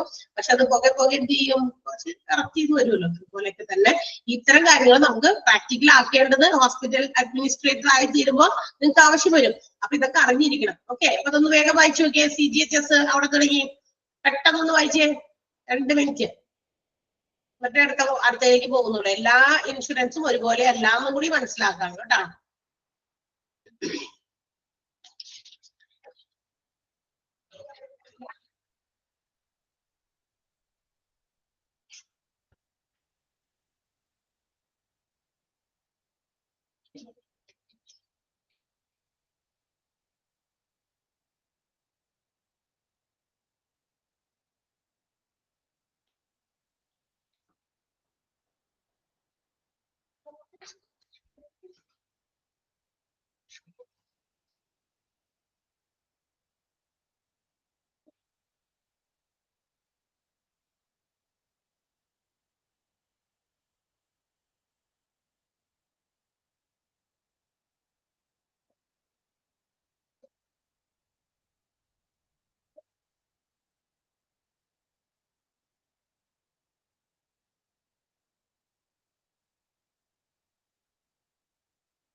ഓക്കെ അല്ലേ? വായിച്ചു കഴിഞ്ഞോ? Okay, yes. അപ്പൊ ഇനി നമ്മൾ പഠിക്കാൻ പോകുന്നത് അടുത്ത ഇൻഷുറൻസ് പദ്ധതിയാണ്. അടുത്ത ഒരു ഇൻഷുറൻസ് പദ്ധതിയാണ് രാഷ്ട്രീയ സ്വാസ്ഥ്യ ബീമ യോജന, അല്ലെ? രാഷ്ട്രീയ സ്വാസ്ഥ്യ ബീമ യോജന എന്ന് നമ്മൾ അധികം കേട്ടിട്ടില്ലെങ്കിലും RSBY എന്ന് നമ്മൾ കേട്ടിട്ടുണ്ടായിരിക്കും. RSBY കാർഡ് ഉള്ളവരും ഉണ്ട്. അത് മറ്റൊരു ഹെൽത്ത് ഇൻഷുറൻസ് സ്കീമാണ്, അല്ലെ? അത് കുറച്ചുകൂടി ഈ പറഞ്ഞ പോലെ അധികം നാളുകളൊന്നും ആയിട്ടില്ല നമുക്ക് ഈ പറയുന്ന ഒരു ഇൻഷുറൻസ് സ്കീം നിലവിൽ വന്നിട്ട്. അതാണ് ഇപ്പൊ ഏറ്റവും ലേറ്റസ്റ്റ് ആയിട്ട് ഈ പറയുന്ന ആളുകൾ കൂടുതൽ ആദ്യം, പണ്ട് മറ്റേതൊക്കെ നേരത്തെ തന്നെ ഉള്ളതാണ്. 1948ലും 54ലും തുടങ്ങിയ സ്കീമുകളാണ്. പക്ഷെ അതൊക്കെ കുറച്ചുകൂടി കൂടുതൽ പോപ്പുലാരിറ്റി നേടിയത് അടുത്ത കാലഘട്ടത്തിലാണ്. പക്ഷെ കൂടുതൽ ഇൻഷുറൻസുകൾ ആവശ്യമുണ്ട്. ഒത്തിരി രോഗങ്ങളും ഇതുപോലെയുള്ള ആക്സിഡന്റുകളൊക്കെ പെരുകുന്നത് കൊണ്ട് ആവശ്യമുണ്ടെന്നൊക്കെ മനസ്സിലാക്കി ഏറ്റവും കൂടുതൽ ഇന്ന് നമ്മൾ കേൾക്കുന്ന രീതിയിലുള്ള, അതായത് സാധാരണക്കാർക്കൊക്കെ വേണ്ടിയിട്ടുള്ള ഒരു പദ്ധതി ആയതുകൊണ്ട് തന്നെ RSBYനെ കുറിച്ചിട്ടാണ് നമ്മൾ കൂടുതലും കേട്ടിരിക്കുക. രാഷ്ട്രീയ സ്വാസ്ഥ്യ ബീമ യോജന, അതിന്റെ എക്സ്പാൻഡഡ് ഫോം വളരെ ഇമ്പോർട്ടന്റ് ആണ്, ഒന്ന് മാർക്ക് ചെയ്ത് വെക്കണം. And it was the health insurance policy which was introduced during 2008. 1st ഏപ്രിലാണ് ഇത് നടപ്പിലാക്കിയത്, അല്ലെങ്കിൽ നിലവിൽ വന്നത്. ഒരു ഇൻഷുറൻസ് സ്കീമായിട്ട് പോളിസി ആയിട്ട് നടപ്പിലാക്കിയത്, ഇൻട്രൊഡ്യൂസ് ചെയ്തത് 1st ഏപ്രിൽ 2008ലാണ്. അണ്ടർലൈൻ ചെയ്യുന്ന സെന്റൻസ്. ഇനി ഇത് ഇൻട്രൊഡ്യൂസ് ചെയ്തത് ministry of labour and employment ആണ്. Ministry of labour and employment, അപ്പൊ തൊഴിലാളികളെയൊക്കെ ഉദ്ദേശിച്ചിട്ടുള്ളതാണ് കേട്ടോ. അപ്പൊ അതുപോലെ തന്നെ ഗവൺമെന്റ് ഓഫ് ഇന്ത്യയിലെ, ഇന്ത്യൻ ഗവൺമെന്റിന്റെ ലേബർ ആൻഡ് എംപ്ലോയ്മെന്റ് എന്ന് പറയുന്ന മിനിസ്ട്രിയാണ് ഈ ഒരു ഹെൽത്ത് സ്കീം കൊണ്ടുവന്നത്, RSBY എന്ന് പറയുന്നത്. And usually it is designed for the coverage of below poverty level families. Below poverty level family മെമ്പേഴ്സിനെ ഉൾപ്പെടുത്താൻ, അല്ലെങ്കിൽ അവർക്ക് വേണ്ടിയിട്ടാണ് ഈ ഒരു സ്പെഷ്യലി ഈ ഒരു എന്താ പറയാ ഇൻഷുറൻസ് പോളിസി ലോഞ്ച് ചെയ്തിട്ടുള്ളത് എന്നാണ് പറയാം. മാത്രമല്ല the workers who are working in unorganised sectors of India, ഇന്ത്യയുടെ പല എന്താ പറയാ അൺഓർഗനൈസ്ഡ് ആയിട്ടുള്ള, അത്ര വലിയ രീതിയിലുള്ള സംരംഭങ്ങളൊന്നും അല്ലാത്ത ചില മേഖലകളിൽ ജോലികൾ ചെയ്യുന്ന വർക്കേഴ്സിന് കൂടി ഉദ്ദേശിച്ചിട്ടാണ് ഇത്തരം ഒരു scheme government of India introduce ചെയ്തത്. അപ്പൊ ബിലോ പോവർട്ടി ലെവലിലും അൺഓർഗനൈസ്ഡ് സെക്ടേഴ്സിൽ വർക്ക് ചെയ്യുന്നവർക്കും വേണ്ടിയിട്ടാണ് ഇത്തരം ഒരു ഇൻഷുറൻസ് പദ്ധതി ലോഞ്ച് ചെയ്തത്. 1st ഏപ്രിൽ 2008ലാണ് അത് ഇൻട്രൊഡ്യൂസ് ചെയ്തത്. അത് ഇൻട്രൊഡ്യൂസ് ചെയ്തത് ministry of labour and employment government of India ആണ് എന്നുള്ള കാര്യമൊക്കെ നമ്മൾ അറിഞ്ഞിരിക്കണം. RSBYയുടെ ഫുൾ ഫോമും അറിഞ്ഞിരിക്കണം. രാഷ്ട്രീയ സ്വാസ്ഥ്യ ബീമ യോജന എന്നാണ് ഇതിന്റെ ഫുൾ നെയിം. ഓക്കെ, ഇനി എന്താണ് ഈ പറയുന്ന ബെനഫിഷ്യറീസിന് കിട്ടുന്നത്? ഈ പറയുന്ന വർക്കേഴ്സിന് അല്ലെങ്കിൽ BPL ഫാമിലീസിന് എന്തൊക്കെ ബെനിഫിറ്റ് ഈ ഒരു സ്കീമിൽ പങ്കെടുത്താൽ കിട്ടുന്നുണ്ട്? ഒന്നാമത്തേത്, അതായത് നമ്മൾ പറയും ഇത് BPL ഫാമിലീസിന്, അപ്പൊ ഇപ്പൊ ഇവർക്ക് വലിയ എമൗണ്ട് ഒന്നും പ്രീമിയം അടച്ച് ഇത്തരം ഇൻഷുറൻസ് സ്കീമുകളുടെ ഭാഗമാകാനൊന്നും ഇത്തരം ആളുകൾക്ക് പറ്റില്ല. കാരണം അവരുടെ ഇൻകം തന്നെ വളരെ കുറവാണ്. അതുകൊണ്ടാണല്ലോ അവരെ BPL ഫാമിലീസ് എന്ന് വിളിക്കുന്നത്, അല്ലെ? ബിലോ പോവർട്ടി ലെവൽ, അതായത് ദാരിദ്ര്യ രേഖയ്ക്ക് താഴെയുള്ളവര്. അവരെ കൊണ്ട് വലിയ ഹ്യൂജ് എമൗണ്ട് ഒക്കെ പ്രീമിയം അടിച്ച് ഒരു ഇൻഷുറൻസ് ഒക്കെ എടുത്ത് നമുക്ക് എന്തെങ്കിലും ഹെൽത്ത് ഇഷ്യൂസ് ഒക്കെ വരുമ്പോൾ അത് ഹോസ്പിറ്റലൈസ്ഡ് ആയി കഴിഞ്ഞ് കഴിയുമ്പോൾ അതിന്റെ എക്സ്പെൻസ് മീറ്റ് ചെയ്യാൻ വേണ്ടിയിട്ട് നമുക്ക് അങ്ങനെ എടുക്കാന്ന് പറഞ്ഞാൽ അത്തരം ആളുകളെ കൊണ്ട് സാധിക്കില്ല. കാരണം അവരുടെ ഇൻകം വളരെ കുറവാണ്, അവരുടെ ദാരിദ്ര്യ രേഖയുടെ താഴെ കിടക്കുന്നവരാണ്. അപ്പൊ അവർക്ക് അധികം ഇൻകം ഇല്ലാത്തത് കൊണ്ട് അങ്ങനെയുള്ളവർക്ക് വലിയ ഹ്യൂജ് എമൗണ്ട് പ്രീമിയം ആയിട്ട് അടയ്ക്കണമെന്നും പറ്റില്ല. പകരം എന്താണ് ഗവൺമെന്റ് ഇങ്ങനെ ഒരു പദ്ധതി കൊണ്ടുവന്നത് കൊണ്ട് എന്ത് ബെനിഫിറ്റ് അവർ കൊടുക്കുന്നത്? Sum assured of ₹30,000 for a worker. ഒരു ജോലിക്കാരന് 30,000 രൂപ വരെ ഉറപ്പ് കൊടുക്കുന്നുണ്ട്. എന്ന് വെച്ചാൽ 30,000 രൂപയ്ക്ക് വരെയുള്ള എന്തെങ്കിലും ട്രീറ്റ്മെന്റുകളോ എന്തെങ്കിലും അസുഖങ്ങൾ വന്നു കഴിഞ്ഞാൽ ഈ പറയുന്ന അൺഓർഗനൈസ്ഡ് സെക്ടേഴ്സിലൊക്കെ ജോലി ചെയ്യുന്ന സമയത്ത് അവർക്കോ അവരുടെ ഫാമിലി മെമ്പേഴ്സിനോ എന്തെങ്കിലുമൊക്കെ രോഗങ്ങൾ വന്നു കഴിഞ്ഞാൽ എല്ലാവർക്കും കൂടിയാണ് കേട്ടോ. ആൾക്ക് മാത്രമല്ല, ആൾക്ക് എന്തെങ്കിലും രോഗം വന്നാലോ ആളുടെ ഫാമിലി മെമ്പേഴ്സിന് എന്തെങ്കിലും രോഗങ്ങൾ വന്നാലോ 30,000 രൂപ വരെ അവർക്ക് എന്ത് കൊടുക്കുന്നുണ്ട്? സം അവിടെ അഷ്യൂർ ചെയ്യുന്നുണ്ട്. പിന്നെ ഹോസ്പിറ്റലൈസേഷൻ ചെലവുകൾ എല്ലാം തന്നെ ഏറ്റെടുക്കുന്നുണ്ട്. ഓൾ ഡിസീസസ്, നേരത്തെ ഉള്ള എക്സിസ്റ്റിംഗ് ആയിട്ടുള്ള ഡിസീസസിന് വരെ കവറേജ് കൊടുക്കുന്നുണ്ട്. നമ്മൾ മുൻപ് പറഞ്ഞിട്ടുണ്ട് IRDAI പ്രകാരം, അതായത് നമ്മുടെ ഇൻഷുറൻസിനെയൊക്കെ റെഗുലേറ്റ് ചെയ്യുന്ന അതോറിറ്റിയാണ്. അവര് പറയുന്നത് ചില കാര്യങ്ങൾക്ക് എക്സിസ്റ്റിംഗ് ആയിട്ടുള്ള രോഗങ്ങൾക്ക് കവറേജ് കൊടുക്കില്ല, പ്രഗ്നൻസിക്ക് കൊടുക്കില്ല എന്നൊക്കെ നമ്മൾ കണ്ടിരുന്നു അല്ലെ.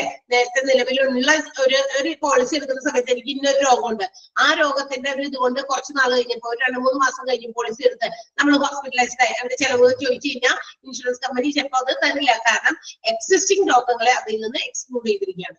എന്നാൽ നമ്മുടെ ഈ രാഷ്ട്രീയ സ്വാസ്ഥ്യ ബീമാ യോജന RSBY എന്ന് പറയുന്ന ഇൻഷുറൻസിനകത്ത് എക്സിസ്റ്റിംഗ് ഡിസീസസിനും കവറേജ് കൊടുക്കുന്നുണ്ട്.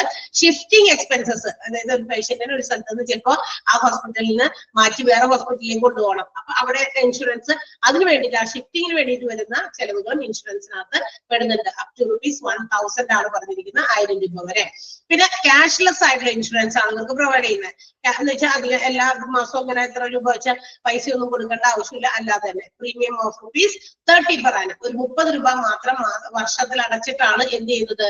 ഈ പറയുന്ന ഇൻഷുറൻസിന്റെ ഭാഗം ഈ പറയുന്ന ആൾക്കാർ ആകുന്നത്. കാരണം ഇവർക്ക് എല്ലാ മാസവും ഇത്ര രൂപ വെച്ച് അടയ്ക്കാനൊന്നും അവരുടെ കയ്യിൽ ഇല്ലാത്തത് കൊണ്ട്. അപ്പൊ ഇത്തരം ബെനിഫിറ്റുകളാണ് രാഷ്ട്രീയ സ്വാസ്ഥ്യ ബീമാ യോജന എന്ന് പറയുന്ന കവറേജിൽ വരുന്നത്. അപ്പൊ എത്രയ്ക്കാ? Sum insured of ₹30,000 for the workers and their family members, coverage for hospitalization expenses, cover for existing diseases, അതായത് നേരത്തെയുള്ള ഡിസീസസിനും coverage for shifting expenses up to ₹1,000, cashless insurance and also premium of ₹30 per annum. ഒരു premium 30 രൂപ മാത്രമാണ് വർഷത്തില്. അടുത്ത വർഷത്തേക്ക് പുതുക്കണമെങ്കിൽ വീണ്ടും ഒരു 30 രൂപ അടച്ച് അത് റിന്യൂ ചെയ്യാം. അപ്പൊ ഇത്രയും കാര്യങ്ങളാണ് രാഷ്ട്രീയ ബീമാ യോജന എന്ന് പറയുന്ന ഇൻഷുറൻസിനെ കുറിച്ച് നമുക്ക് അറിഞ്ഞിരിക്കുന്നത്. അപ്പൊ എന്തൊക്കെ പഠിച്ചു?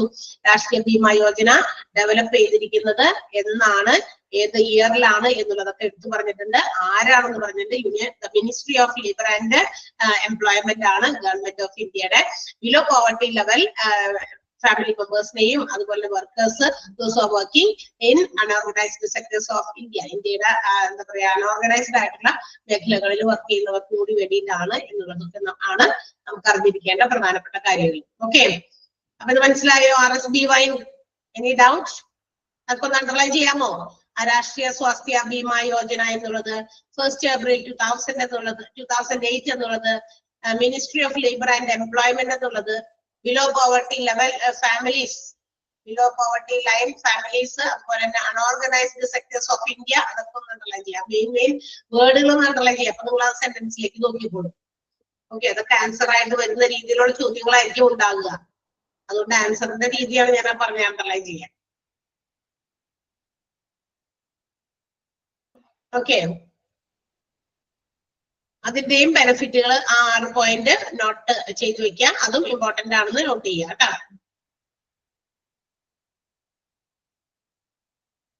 ചെയ്തോ? ഓക്കെ, ഇനി അടുത്ത് നമുക്ക് പഠിക്കാനുള്ളത് കുറച്ച് ഹെൽത്ത് ഇൻഷുറൻസ് പ്രൈവറ്റ് ആയിട്ടുള്ള, അതായത് സ്വകാര്യമായിട്ടുള്ള കുറച്ച് ഹെൽത്ത് ഇൻഷുറൻസ് പ്ലാനുകൾ, ആ പദ്ധതികളുടെ പേരൊന്നും നിങ്ങൾ പഠിക്കുന്നു വേണ്ട, വെറുതെ അറിഞ്ഞിരിക്കുക. അതായത് ഇത്തരം ഇൻഷുറൻസ് പ്ലാനുകളൊക്കെ ഉണ്ടെന്ന് നമ്മുടെ നാട്ടിൽ തന്നെ ഇന്ത്യയിൽ തന്നെ പ്രവർത്തിക്കുന്ന കുറച്ച് ഇൻഷുറൻസ് പ്ലാനുകളുടെ പേരുകൾ അറിഞ്ഞിരിക്കാൻ വേണ്ടിയാണ്. Star family health Optima plan ആണ്, ടാറ്റ AIG മെഡിക്കെയർ പ്ലാൻ ആണ്, റിലയൻസ് ക്രിട്ടിക്കൽ ഇൽനസ് ഇൻഷുറൻസ്, നമ്മൾ നേരത്തെ പറഞ്ഞിട്ടുണ്ടല്ലോ, cancer, paralysis, dialysis, organ transplantation, ഇതൊക്കെ ക്രിട്ടിക്കൽ ഇൽനെസ്, പ്രൊലോങ്ഡ് റിക്കവറി ആവശ്യമുള്ള ഡിസീസസ് ആണ്. അതിന് വേണ്ടിയിട്ടുള്ള പ്ലാനാണ് റിലയൻസ് എന്ന് പറയുന്നത്. മണിപ്പാൽ സിഗ്ന പ്രോ ഹെൽത്ത് ഇൻഷുറൻസ് ആണ്. ബജാജ് അലയൻസ് ഹെൽത്ത് ഗാർഡ് ആണ്, ആരോഗ്യ സംരക്ഷണത്തിന് വേണ്ടിയിട്ട്. ഭാരതി അക്സ സ്മാർട്ട് സൂപ്പർ ഹെൽത്ത് പ്ലാൻ ആണ്. അപ്പൊ വിവിധങ്ങളായിട്ടുള്ള, അത് ഓരോന്നിന്റെ പേരാണ്, ഓരോ പ്ലാനുകളുടെ പേരാണ്. എല്ലാം ഒരുപോലത്തെ അല്ല, എല്ലാ പ്ലാനിനും അതിൻ്റെതായ എല്ലാ ഇൻഷുറൻസുകളും ഒരുപോലെയല്ല. ആ ഇൻഷുറൻസുകളിലൊക്കെ ഓരോ പ്ലാൻസ് ഉണ്ട്. ആ പ്ലാനുകളിലും എന്തുണ്ട്, വ്യത്യാസങ്ങൾ ഉണ്ടായിരിക്കും, വെറൈറ്റീസ് ഉണ്ടായിരിക്കും കേട്ടോ. അപ്പൊ ആ വിവിധങ്ങളായിട്ടുള്ള ചില ഹെൽത്ത് ഇൻഷുറൻസ് പ്ലാനുകളുടെ പേരുകൾ മാത്രം നമുക്ക് ജസ്റ്റ് ഒന്ന് അറിഞ്ഞിരിക്കാൻ വേണ്ടിയാണ് പറഞ്ഞിരിക്കുന്നത്. ക്ലിയർ ആയോ? അത് നോട്ട് ചെയ്താൽ, അത് ഇമ്പോർട്ടന്റ് അല്ല, നമ്മൾ വായിച്ച് മനസ്സിലാക്കിയാൽ മതി. ഓക്കെ, ഇനി നമ്മൾ പഠിക്കാൻ പോകുന്നത് അടുത്തത് third party administrators for health insurance ആണ്. നമ്മൾ പറയുന്നത് ഇപ്പോ ആരോഗ്യ ഇൻഷുറൻസ് പദ്ധതികളെ കുറിച്ചിട്ടാണ്. ഇപ്പൊ നമുക്ക് എന്തെങ്കിലും തരത്തിലുള്ള ഇതുപോലെ ഒരു ഹെൽത്ത് ഇൻഷുറൻസ് സ്കീമിന്റെ ഭാഗമായി കഴിഞ്ഞാൽ ഈച്ച് ആൻഡ് എവരിവൺ, നമുക്ക് എടുത്തിരിക്കുന്ന ആൾക്കാർ, അവരെ എന്താ വിളിക്കുക? ഇൻഷുർഡ് എന്ന് വിളിക്കും. ഇൻഷുറൻസ് എടുക്കുന്ന ആൾക്കാർ ഇൻഷുർഡ് എന്ന് വെച്ചാൽ കോമ്പൻസേഷൻ കിട്ടേണ്ട ആളാണ് ഇൻഷുർഡ്. ഫസ്റ്റ് പേജിൽ നമ്മളൊക്കെ പറഞ്ഞു. ഇൻഷുറൻസിന്റെ കോമ്പൻസേഷൻ തരുന്നവരാണ് ഇൻഷുറർ, അതുമായിട്ട് ഇൻഷുറൻസ് കമ്പനിയാണ്. അങ്ങനെ എടുക്കുമ്പോൾ നമുക്ക് എല്ലാവർക്കും തന്നെ we are not aware of what to do. ഈ പറയുന്ന എന്തെങ്കിലും ഡിസീസസോ ഒരു ആക്സിഡന്റ് വന്ന് നമ്മൾ ഹോസ്പിറ്റലൈസ്ഡ് ആയ എന്ത് ചെയ്യണമെന്ന് ചിലപ്പോൾ എല്ലാവർക്കും തന്നെ അറിയണമെന്ന് നിർബന്ധമില്ല. ഇൻഷുറൻസ് കമ്പനിയെ ഡയറക്റ്റ് ആയിട്ട് കോൺടാക്ട് ചെയ്യാൻ എന്നും ചിലപ്പോൾ ഇവർക്ക് അറിയാൻ പറ്റിയെന്ന് വരില്ല. സോ നമ്മുടെ ഇന്ന് ഹോസ്പിറ്റൽസിൽ ഇതിനു വേണ്ടി ഒരു ഡെസ്ക് തന്നെയുണ്ട്, തേർഡ് പാർട്ടി ഡെസ്ക് ആണ്. അതായത് ഇൻഷുറൻസിന്റെ കാര്യങ്ങളൊക്കെ വരുമ്പോൾ we have to approach all them, അവരെ സമീപിക്കുക. They will do the claiming procedures. ഈ പറയുന്ന തേർഡ് പാർട്ടി അഡ്മിനിസ്ട്രേറ്റേഴ്സ് ആണ്. അഡ്മിനിസ്ട്രേറ്റ് ചെയ്യുക എന്ന് പറഞ്ഞാൽ തേർഡ് പാർട്ടി അഡ്മിനിസ്ട്രേറ്റർ എന്ന് പറഞ്ഞു കഴിഞ്ഞാൽ ഇൻഷുറൻസിനെയും ഇൻഷുറൻസ് കമ്പനിയെയും എടുത്തിരിക്കുന്ന ആൾക്കാരെയും അതുപോലെ തന്നെ ഹെൽത്ത് കെയർ പ്രൊവൈഡേഴ്സിനെയും, അതായത് ഹോസ്പിറ്റൽസിനെയും തമ്മിൽ ബന്ധിപ്പിക്കുന്ന ഒരു കമ്മിയായിട്ട് ആ ക്ലെയിം വാങ്ങിച്ചു കൊടുക്കുന്നതിനുള്ള വേണ്ടിയിട്ടുള്ള എല്ലാ പ്രൊസീജിയേഴ്സും ഫോർവേഡ് ചെയ്യുന്ന ആ ഒരു ഇടനിലക്കാര്, ഇന്റർമീഡിയറീസ് എന്ന് നമുക്ക് വേണമെങ്കിൽ പറയാം. ഡോക്ടേഴ്സ് എന്നൊക്കെ പറയില്ലേ നമ്മള്, ഇവിടെ ബ്രോക്കർ എന്നല്ല, ഇന്റർമീഡിയറി ആണ്. ആരാണ് ഇന്റർമീഡിയറി എന്ന് പറഞ്ഞാൽ? ഇടനിലക്കാർ. ഇപ്പൊ എനിക്ക് എന്തെങ്കിലും ഒരു കാര്യം ചെയ്യണം, പക്ഷെ എനിക്ക് ഡയറക്റ്റ് അതെന്താ ചെയ്യേണ്ടതെന്ന് അറിയില്ല. ഞാൻ അതൊരു എന്നെ ഹെൽപ്പ് ചെയ്യാൻ പറ്റിയ ഒരു ഏജൻസിയോ അല്ലെങ്കിൽ ഒരു കമ്പനിയോ ഞാൻ ഇങ്ങനെ സമീപിക്കുകയാണ്, എനിക്ക് ഇങ്ങനെ ഒരു ഹെൽപ്പ് വേണം. സോ ദേ വിൽ ഡു, കാരണം അവർ അതിന് വേണ്ടിയിട്ട് നിയോഗിക്കപ്പെട്ടിട്ടുള്ളവരാണ്. അതുപോലെ ഇൻഷുറൻസ് കമ്പനിയും IRDAI പ്രകാരം insurance company have given the licence to such administrators. ഇങ്ങനെയുള്ള കാര്യങ്ങൾ, ഈ ക്ലെയിമിംഗ് പ്രൊസീജിയേഴ്സ് ഒക്കെ നടത്താൻ വേണ്ടിയിട്ട് കുറച്ച് ഒരു ഗ്രൂപ്പ്, ആ ഗ്രൂപ്പിനെ നമുക്ക് ഒരു ഏജൻസി എന്ന് വേണമെങ്കിൽ വിളിക്കാം, ഒരു കമ്പനി എന്ന് വേണമെങ്കിൽ വിളിക്കാം, അല്ലെങ്കിൽ ഒരു ഓർഗനൈസേഷൻ എന്ന് വിളിക്കാം. അങ്ങനെ ഒരു ഓർഗനൈസേഷൻ, ഒരു ഓഫീസ് പോലെ അവർ ഇട്ടിരിക്കുകയാണ്. എന്തിനു വേണ്ടിയിട്ട്? ഈ ആളുകൾ, വരുന്ന ആൾക്കാര് ഇൻഷുർഡ് അവരുടെ ക്ലെയിമിംഗ് പ്രോസസ്സുമായിട്ട് വരുമ്പോൾ അവർക്ക് ക്ലെയിമിങ്ങിന്റെ മറ്റു കാര്യങ്ങളെല്ലാം തന്നെ ഫോർവേഡ് ചെയ്ത്, പേപ്പർ വർക്ക്സ് ഒക്കെ ഉണ്ടെങ്കിൽ അതൊക്കെ ക്ലിയർ ചെയ്ത് അവർക്ക് ക്യാഷ്ലെസ് ട്രീറ്റ്മെന്റ് ഹോസ്പിറ്റൽസിന് നേടി കൊടുക്കുന്നത് വരെയുള്ള കാര്യങ്ങൾ പ്രൊസീഡ് ചെയ്യുക. അതിനുവേണ്ടി നിയോഗിക്കപ്പെട്ടിട്ടുള്ള ലൈസൻസ്ഡ് ആയിട്ടുള്ള ആൾക്കാരാണ്, വെറുതെ നിയോഗിക്കപ്പെട്ടവരല്ല. IRDAI ആണ് അവർക്ക് ഒരു ഇത് കൊടുത്തിരിക്കുന്നത്, ലൈസൻസ് കൊടുത്തിരിക്കുന്നത്. നിങ്ങൾ ഇന്ന കാര്യങ്ങളൊക്കെ ചെയ്തോ. അപ്പൊ ആ ഒരു, ഇപ്പൊ ഞാനൊരു രോഗിയായിട്ട് ഞാൻ ഹോസ്പിറ്റലൈസ്ഡ് ആയിരിക്കുന്നു. അപ്പൊ എനിക്ക് ഇൻഷുറൻസിന്റെ കാര്യങ്ങളൊക്കെ എന്താ ചെയ്യുന്നതെന്ന് അറിയില്ല. ഹോസ്പിറ്റൽസിൽ ഇന്ന് മിക്ക ഹോസ്പിറ്റൽസിലുണ്ട് TPA എന്ന് പറഞ്ഞാൽ അവിടെ എഴുതി വെച്ചിട്ടുണ്ടായിരിക്കും തേർഡ് പാർട്ടി അഡ്മിനിസ്ട്രേറ്റേഴ്സ് ആണ്. അപ്പൊ നമ്മളുടെ ബൈസ്റ്റാൻഡേഴ്സോ നമുക്ക് റിലേറ്റീവ്സോ അവിടെ പോയിട്ട് ഇങ്ങനെ ആള് ഹോസ്പിറ്റൽ അഡ്മിറ്റഡ് ആണ്, സോ അതിന്റെ ഇൻഷുറൻസിന്റെ കാര്യങ്ങളൊക്കെ ഉണ്ടെന്ന് പറഞ്ഞിട്ട് നമുക്ക് കാർഡൊക്കെ ഉണ്ടെങ്കിൽ അതൊക്കെ അവിടെ കാണിച്ച്, അപ്പൊ അവിടെ ആ ക്ലെയിമിങ്ങിന് വേണ്ടിയിട്ടുള്ള ബാക്കി പ്രൊസീജിയേഴ്സ് ഒക്കെ ചെയ്യുന്നത് ഇവരായിരിക്കും. ഓക്കെ, അപ്പൊ അങ്ങനെ ഒരു ഇടനിലക്കാരായിട്ട് പ്രവർത്തിക്കുന്ന ഏജൻസി എന്നോ കമ്പനി എന്നോ ഓർഗനൈസേഷൻ ഒക്കെ നമുക്ക് അവരെ വിശേഷിപ്പിക്കാം. ആര്? TPA. അപ്പൊ intermediaries, those who forward the claiming procedures. ക്ലെയിമിങ്ങിന് വേണ്ടിയിട്ടുള്ള എല്ലാ പ്രൊസീജിയേഴ്സും ഫോർവേഡ് ചെയ്യുന്ന ഓഫ് കമ്പനിയെയോ ഏജൻസിയോ ഓർഗനൈസേഷനെയോ ആണ് നമ്മൾ എന്ത് വിളിക്കാം? തേർഡ് പാർട്ടി അഡ്മിനിസ്ട്രേറ്റേഴ്സ് എന്ന് വിളിക്കുക. ആൻഡ് ഓൾസോ ഇവര് ആ പറയുന്ന ക്ലെയിമിംഗ് പ്രൊസീജിയേഴ്സിൽ ക്യാഷ്ലെസ് ട്രീറ്റ്മെന്റുകൾ പേഷ്യൻസിന് വാങ്ങിക്കൊടുക്കുന്നു, അല്ലെങ്കിൽ ഇൻഷുറൻസിന് വാങ്ങിക്കൊടുക്കുന്നു. അങ്ങനെ ഹെൽത്ത് കെയർ ഇൻസ്റ്റിറ്റ്യൂഷനെ, അതായത് ഹോസ്പിറ്റൽസിനെയും അതുപോലെ ഇൻഷുറൻസ് കമ്പനിയെയും ഇൻഷുർഡിനെയും തമ്മിൽ ബന്ധിപ്പിക്കുകയും ഒരു ഹൈ ക്വാളിറ്റി സർവീസസ് ഇവർ പ്രൊവൈഡ് ചെയ്യുകയും ചെയ്യുന്നു. കാരണം പെട്ടെന്ന് അതൊക്കെ ചെയ്തു കൊടുക്കുമ്പോൾ എന്താണ്, ആ TPA ഒരു വിശ്വാസ്യത ഉണ്ടായിരിക്കും. കാരണം അവർ വേഗം വേഗം കാര്യങ്ങൾ ചെയ്യുന്നതിന് നമുക്കിപ്പോ അതിന്റെ പിന്നാലെ തൂങ്ങി നടക്കാനോ അല്ലെങ്കിൽ എവിടെയൊക്കെ എന്തൊക്കെയാ ചെയ്യേണ്ടതെന്ന് അറിയാനൊന്നും പറ്റാത്തവരാണ് ഇങ്ങനെയുള്ള ആൾക്കാരെ സമീപിക്കുക. So they have to provide such service. ഇങ്ങനെയുള്ളവർക്ക് വേണ്ടിയിട്ട് എന്ത് ചെയ്യുന്നു, ഈ TPA അങ്ങനെയുള്ള സേവനങ്ങൾ പ്രൊവൈഡ് ചെയ്യുന്നു. ആൻഡ് അതുകൊണ്ട് തന്നെ നമുക്ക് ഈ ഒരു TPAയുടെ കാര്യങ്ങൾ ചെയ്യുമ്പോൾ TPA അതായത് തേർഡ് പാർട്ടി അഡ്മിനിസ്ട്രേറ്റേഴ്സ് അവർ ചെയ്യുന്ന സേവനങ്ങൾ പ്രധാനമായിട്ടും 3 സ്റ്റേക്ക് ഹോൾഡേഴ്സ്, 3 ബന്ധപ്പെട്ട കക്ഷികളാണുള്ളത് ഈ TPAയുടെ കീഴിൽ. ആരൊക്കെയായിരിക്കും? ഒന്ന് ഇൻഷുറൻസ് കമ്പനി പ്രൊവൈഡ് ചെയ്യുന്ന ഇൻഷുറൻസ് കമ്പനി, പിന്നെ ആരാ ഹെൽത്ത് കെയർ പ്രൊവൈഡേഴ്സ് അതായത് ഹോസ്പിറ്റൽസ്, പിന്നെ ആരാ പോളിസി ഹോൾഡേഴ്സ് അല്ലെങ്കിൽ ഇൻഷുർഡ്.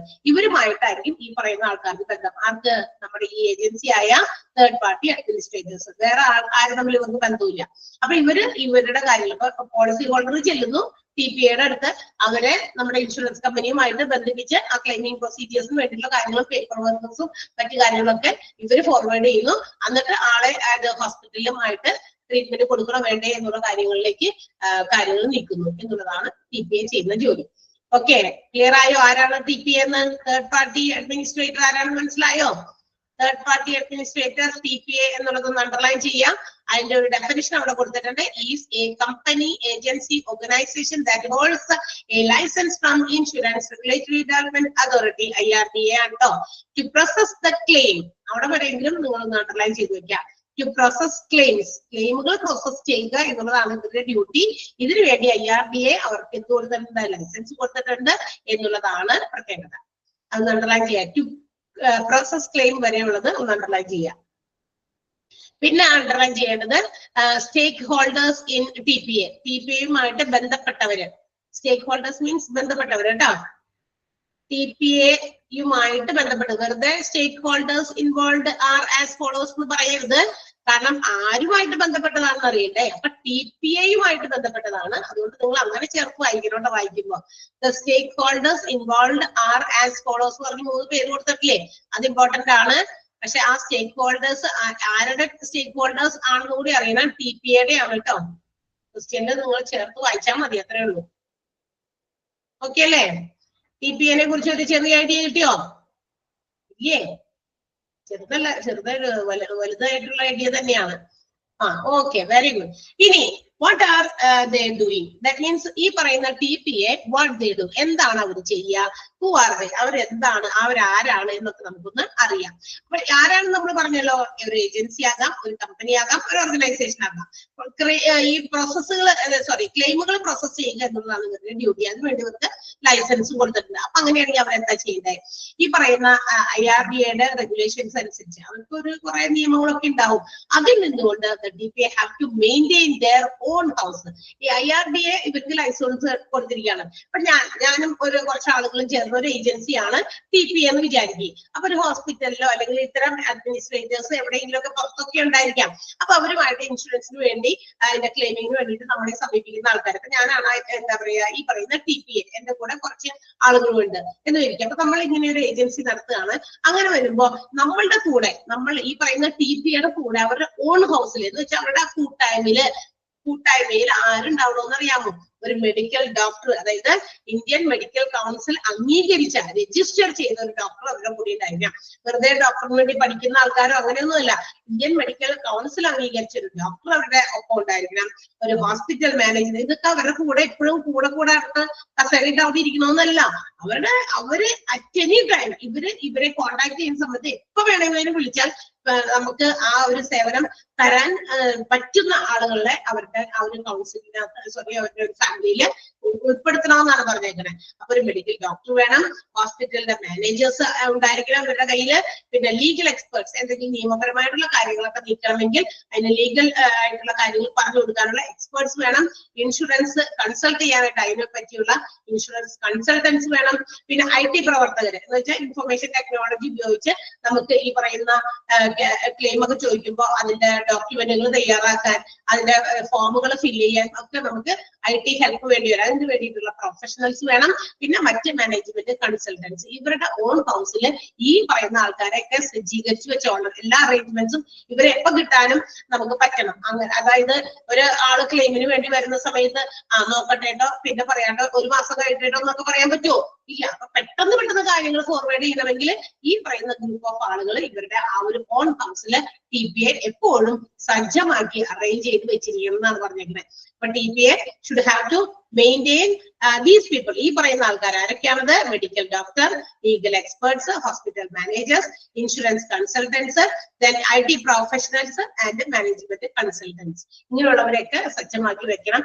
എന്നാൽ മാത്രമാണ് എപ്പോഴെങ്കിലൊക്കെ ആരെങ്കിലൊക്കെ ഓരോ ക്ലെയിം പ്രൊസീജിയേഴ്സ് വരുമ്പോൾ അതിന്റെ ബാക്കി കാര്യങ്ങൾക്ക് ഇവർക്ക് ഫോർവേഡ് ചെയ്യാൻ പറ്റുള്ളൂ. അല്ലാതെ വന്ന് ഇനി മുമ്പിൽ വന്ന് ക്ലെയിം ചോദിച്ച ആൾക്കാർ ഇരിക്കുന്ന സമയത്ത് അന്ന് ചോദിച്ചു നോക്കട്ടെ, അവർക്ക് വരാൻ ഇപ്പൊ സൗകര്യം ഉണ്ടോ നോക്കട്ടെ, അല്ലെങ്കിൽ അവർക്ക് ആ ഒരു കാര്യം ക്ലിയർ ചെയ്താൽ ഇപ്പൊ അവർക്ക് നമ്മളെ എന്താ പറയാ കോൺടാക്ട് ചെയ്യാൻ സൗകര്യം ഉണ്ടോ എന്നൊക്കെ നോക്കട്ടെ എന്ന് പറയാൻ പറ്റുമോ? ഇല്ല. അതാണ് പറഞ്ഞത്. അല്ലെങ്കിൽ ഇതിങ്ങനെ നീണ്ടുപോകും. അവിടെ കിടക്കുന്ന പേഷ്യന്റ് ചിലപ്പോൾ മിനിറ്റുകൾ മാത്രം ലൈഫ് ബാക്കി നിൽക്കുന്നുള്ളൂ. നമ്മളതിനെ തിരിച്ച് സ്റ്റേബിൾ ആക്കാനായിട്ടുള്ള കാര്യങ്ങൾ ചെയ്യണമെങ്കിൽ ഡോക്ടേഴ്സ് മസ്റ്റ് ഡു സംതിങ്, അല്ലെ? അവരവരുടെ കൈയൊക്കെ ഒന്ന് നടക്കണം. അതിനുവേണ്ടി ട്രീറ്റ്മെന്റ് കൊടുക്കണോ വേണ്ടേന്ന് നിശ്ചയിക്കണമെങ്കിൽ ഇൻഷുറൻസ് കമ്പനിയെ ബന്ധപ്പെടണം. ഒത്തിരി കാര്യങ്ങൾ ഉണ്ടായിരുന്നു പിന്നീട്, അല്ലെങ്കിൽ അവരൊന്നും ചെയ്യില്ല. ഓക്കെ. ഇനി ഈ പറയുന്ന TPA, ഈ പറയുന്ന ഗ്രൂപ്പ്, ഈ ഒരു agency have to maintain a relationship with customers. അതായത് ഈ പറയുന്ന ഇൻഷുറൻസിന്റെ ക്ലെയിമിന് വേണ്ടി വരുന്ന ആൾക്കാരവരുടെ കസ്റ്റമേഴ്സ് ആണല്ലോ. അവരുമായിട്ട് ഒരു നല്ല ഒരു ബന്ധം, ഒരു നല്ലൊരു റിലേഷൻ, ലൈസൻസ് മീൻസ് റിലേഷൻ ആണ് ഉണ്ടായിരിക്കും. ആൻഡ് ഓൾസോ അവരുടെ ക്ലെയിമിംഗ് പ്രോസസ് ഒക്കെ വളരെ സ്മൂത്ത് ആയിട്ട്, സ്ട്രീം ലൈനിങ് എന്ന് പറഞ്ഞിട്ടുണ്ടെങ്കിൽ ഒരു സ്മൂത്ത് ആയിട്ടുള്ള ക്ലെയിമിംഗ് പ്രൊസീജിയേഴ്സ് ഒക്കെ ചെയ്തു കൊടുക്കുക. And also at the same time claiming procedures ഒക്കെ കൃത്യമായിട്ട് സ്മൂത്ത് ആയിട്ട് ഫംഗ്ഷൻ ചെയ്ത് കൊടുക്കുക എന്നുള്ളതും, അതോടൊപ്പം തന്നെ ഇവർ മറ്റൊരു കാര്യം എൻഷുർ ചെയ്യണം. എന്ത് ചെയ്യണം? That means nobody has made any false claims. ആരും തന്നെ തെറ്റായ രീതിയിലുള്ള ക്ലെയിമുകൾ നടത്തുന്നില്ല എന്നുകൂടി ഉറപ്പുവരുത്തണം. ചിലപ്പോ ഞാൻ ഒരു അസുഖമില്ല, വെറുതെ പോയി ഹോസ്പിറ്റലിൽ കിടന്ന് ഒരു 5-6 ദിവസം കിടന്നിട്ട് എനിക്ക് ക്ലെയിം വേണം, എനിക്ക് ഇന്ന അസുഖമാണെന്നൊക്കെ പറഞ്ഞ് തെറ്റിദ്ധരിപ്പിച്ച് ചില ആളുകൾ ക്ലെയിമുകൾക്ക് വേണ്ടിയിട്ടൊക്കെ ഇൻഷുറൻസ് കമ്പനിയെ സമീപിക്കാറുണ്ട്. അതുപോലെ തന്നെ TPA സമീപിക്കാറുണ്ട്. അപ്പൊ തങ്ങളുടെ അടുത്ത് വരുന്നവരെല്ലാവരും എന്താ പറയാ, വളരെ ഫെയ്ത്ത്ഫുൾ ആയിട്ടുള്ളവരാണ്, ട്രസ്റ്റ് വർത്തിയാണ് എന്നൊക്കെ മനസ്സിലാക്കണം. അല്ലെങ്കിൽ തെറ്റായ രീതിയിൽ ഇതുപോലെ ആൾക്കാർ പഠിച്ചിട്ടൊക്കെ പോകും, ക്ലെയിംസ് ഒക്കെ വേണമെന്നൊക്കെ പറഞ്ഞ്. അതുപോലെ തന്നെ കൃത്യമായിട്ടുള്ള ട്രീറ്റ്മെന്റുകളാണ് എല്ലാവർക്കും കൊടുക്കുന്നതെന്നൊക്കെ ഉറപ്പുവരുത്തുക. അതായത് അൺനെസസറി അൺവാണ്ടഡ് ട്രീറ്റ്മെന്റുകൾ പ്രൊവൈഡ് ചെയ്യുന്നില്ല എന്ന് ഉറപ്പുവരുത്തുക. And also they have to enhance their quality of service. അവരുടെ സേവനങ്ങൾ കൂടുതൽ ഇംപ്രൂവ് ചെയ്യാനായിട്ട് ശ്രദ്ധിക്കണം TPA. അപ്പൊ TPAയുടെ കാര്യങ്ങളാണ് ഇതൊക്കെ, TPA ചെയ്യേണ്ട കാര്യമാണ് ഇതൊക്കെ. തേർഡ് പാർട്ടി അഡ്മിനിസ്ട്രേറ്റേഴ്സ് ചെയ്യേണ്ടതാണ്. they have to keep a good relation with their customers. അവരുടെ കസ്റ്റമേഴ്സുമായിട്ട് നല്ലൊരു റിലേഷൻ ഉണ്ടാക്കണം. And also they have to make the smooth functioning of claiming process. Claiming process ഒക്കെ വളരെ സ്മൂത്ത് ആയിട്ട് നടത്തി കൊടുക്കണം. Also they have to make sure that no false claims are made. ആരും തന്നെ തെറ്റായ ക്ലെയിമുകൾ നടത്തുന്നില്ല, അൺവാണ്ടഡ് ട്രീറ്റ്മെന്റ് കൊണ്ടുപോകുന്നില്ല എന്നും മനസ്സിലാക്കണം, ഉറപ്പുവരുത്തണം. And also they have to increase or enhance the quality of their services. അവരുടെ സേവനങ്ങളുടെ ആ ഒരു ക്വാളിറ്റി, ഗുണമേന്മ നിലനിർത്തണം. At very low cost of premium. വളരെ ചെറിയ പ്രീമിയത്തിൽ, അല്ലെ?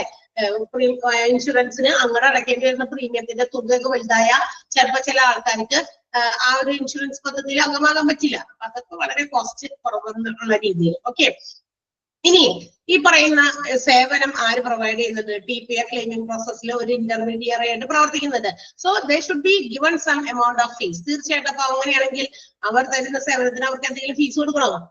ഫീസ് കൊടുക്കണോ? നമ്മൾ എന്തെങ്കിലും ജോലി ആർക്കെങ്കിലും ചെയ്തു കൊടുത്താൽ അതിന് ഫീസ് കിട്ടണമല്ലോ. തീർച്ചയായിട്ടും കിട്ടണം. അങ്ങനെയാണെങ്കിൽ TPAക്കും അങ്ങനെ കിട്ടുന്നുണ്ട്. അത് കൊടുക്കേണ്ടത് ഇൻഷുർഡ് അല്ല. എന്ന് വെച്ചാൽ ഞാനാണ് എന്റെ ക്ലെയിമിംഗ് പ്രോസസ്സിന് വേണ്ടിട്ട് TPA സമീപിച്ചേക്കണേ. So I should have to provide. എനിക്കാണോ കൊടുക്കേണ്ടത്? ഞാനാണോ കൊടുക്കേണ്ടത്? അല്ല. ഇവരെ നിയോഗിച്ചിരിക്കുന്നത് IRDAI ആണ്, ലൈസൻസ് ഉണ്ട്. സോ ദ ഇൻഷുറൻസ് പ്രൊവൈഡർ ആരാണ്? ഇൻഷുറൻസ് കമ്പനി അതിന്റെ ഫീസ് പ്രൊവൈഡ് ചെയ്യണം. അതൊരു ചെറിയ എമൗണ്ട് ഫീസ് ഫിക്സ് ചെയ്തിട്ടുണ്ട്. 5.5% ഓഫ് ദ പ്രീമിയം. പ്രീമിയത്തിന്റെ 5.5% ആണെന്നത് നിജപ്പെടുത്തിയിരിക്കുകയാണ്, ഫിക്സ് ചെയ്തിരിക്കുകയാണെന്നാണ് പറഞ്ഞിരിക്കുന്നത്. ഇപ്പൊ TPAക്ക് അതിന് അവർ ചെയ്യുന്ന സർവീസസിന് അവർക്ക് ഫീസ് ഉണ്ട്. അത് എത്രയാണ്? 5.5% ഓഫ് ദ പ്രീമിയം. 5.5% ആ ഒരു സെന്റൻസ് ഒന്ന് അണ്ടർലൈൻ ചെയ്യാം. ഫസ്റ്റ് സെന്റൻസും അണ്ടർലൈൻ ചെയ്യാം. 1ഉം 3ഉം ഉണ്ടല്ലോ ആരോ മാർക്ക് ഇട്ടേക്കണേ. ഒന്നാമത്തെ ആരോ മാർക്കിലുള്ളത് ഒന്ന് അണ്ടർലൈൻ ചെയ്യാം, ബ്രാക്കറ്റ് ഇടുക. മൂന്നാമത്തെ ഇതിനകത്തുള്ളതും ഒന്ന് ബ്രാക്കറ്റ് ഇടുക. ബിക്കോസ് അതിനകത്ത് രണ്ടിലും ക്വസ്റ്റ്യൻസ് ഉണ്ട് നമുക്ക്. വരാൻ സാധ്യതയുള്ള അതും മുകളിലത്തെ ഒന്നാമത്തെ.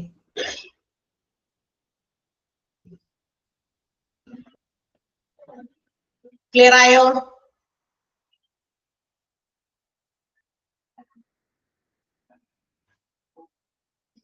ഓക്കെ അല്ലേ?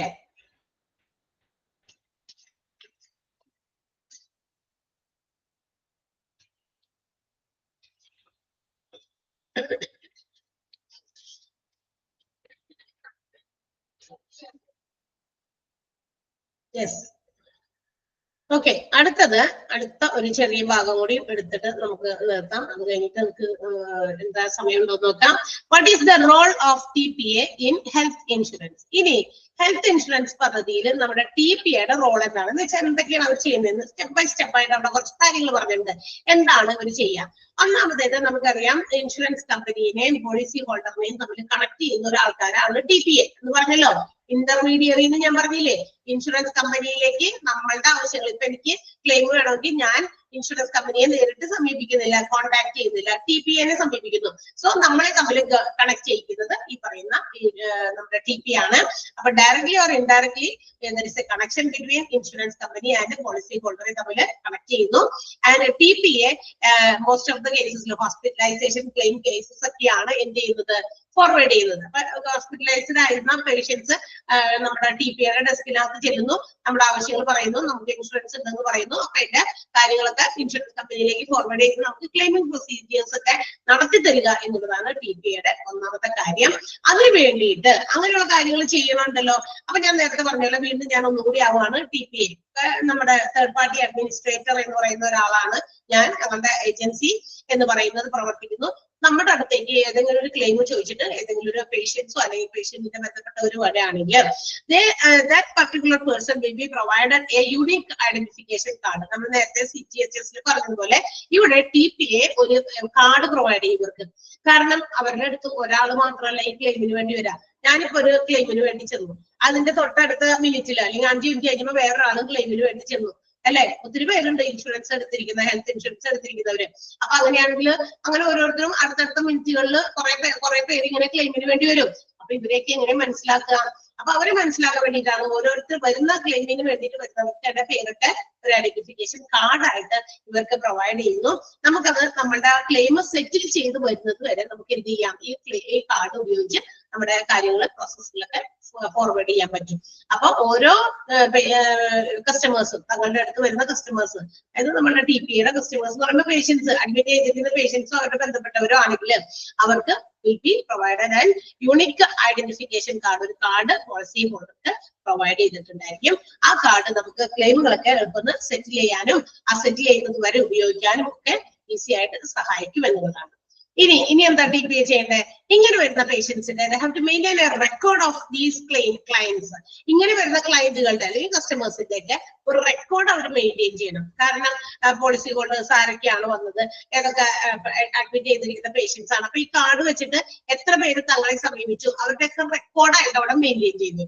റെക്കോർഡ്സ് എല്ലാത്തിനും ആവശ്യമാണ്. കാരണം ഏതൊക്കെ ക്ലെയിമുകൾ സെറ്റിൽ ചെയ്തു, ഏതൊക്കെ ക്ലെയിമുകൾ ഇപ്പൊ പ്രോസസ് ചെയ്തുകൊണ്ടിരിക്കുന്നു, ഇനി ഏതൊക്കെ ക്ലെയിം ചെയ്യാനുണ്ട്, ക്ലെയിം കൊടുത്തത് ചെയ്യാനുണ്ട്, ഇങ്ങനെയുള്ള കാര്യങ്ങളൊക്കെ ഇപ്പൊ ഈ റെക്കോർഡ്സ് നോക്കിക്കഴിഞ്ഞാൽ നമുക്ക് ക്ലിയർ ആകും. അപ്പൊ ഇങ്ങനെയുള്ള കാര്യങ്ങൾക്കൊക്കെ ഒരു റെക്കോർഡ് മെയിൻറ്റെയിൻ ചെയ്യുക എന്നുള്ളതും നമ്മുടെ TPAയുടെ റോളാണ്. ദെൻ അതിനുശേഷം പിന്നെ മറ്റൊരു റോൾ എന്ന് പറയുന്നത് ക്ലെയിം സെറ്റിൽ ചെയ്യുക എന്നുള്ളതാണ്. ക്ലെയിം എത്രയും എന്താ പറയാ പെട്ടെന്ന് ഇതിന്റെ കാര്യങ്ങളൊക്കെ കോർഡിനേറ്റ് ചെയ്ത് ക്യാഷ്ലെസ് ക്ലെയിം നമ്മുടെ പേഷ്യന്റിന് കിട്ടുന്നത് വരെ സെറ്റിൽ ചെയ്യാനായിട്ട് പെട്ടെന്ന് കാര്യങ്ങൾ മുന്നിൽ കോർഡിനേറ്റ് ചെയ്യുക എന്നുള്ളതാണ്. And also for this purpose the TPA provide back and support. എല്ലാ തരത്തിലുള്ള സപ്പോർട്ടും പേഷ്യന്റിന് എന്ത് ചെയ്യുന്നുണ്ട്, നമ്മുടെ TPA പ്രൊവൈഡ് ചെയ്യുന്നുണ്ട്. Full time support back and ആണ്. എല്ലാ സമയവും അവരുടെ ഒപ്പം നിന്നുകൊണ്ട് അവരെ സപ്പോർട്ട് ചെയ്ത് അവരുടെ സെറ്റിൽ ചെയ്യുന്നത് വരെയുള്ള കാര്യങ്ങൾക്ക് ഒപ്പം നിൽക്കുന്നു.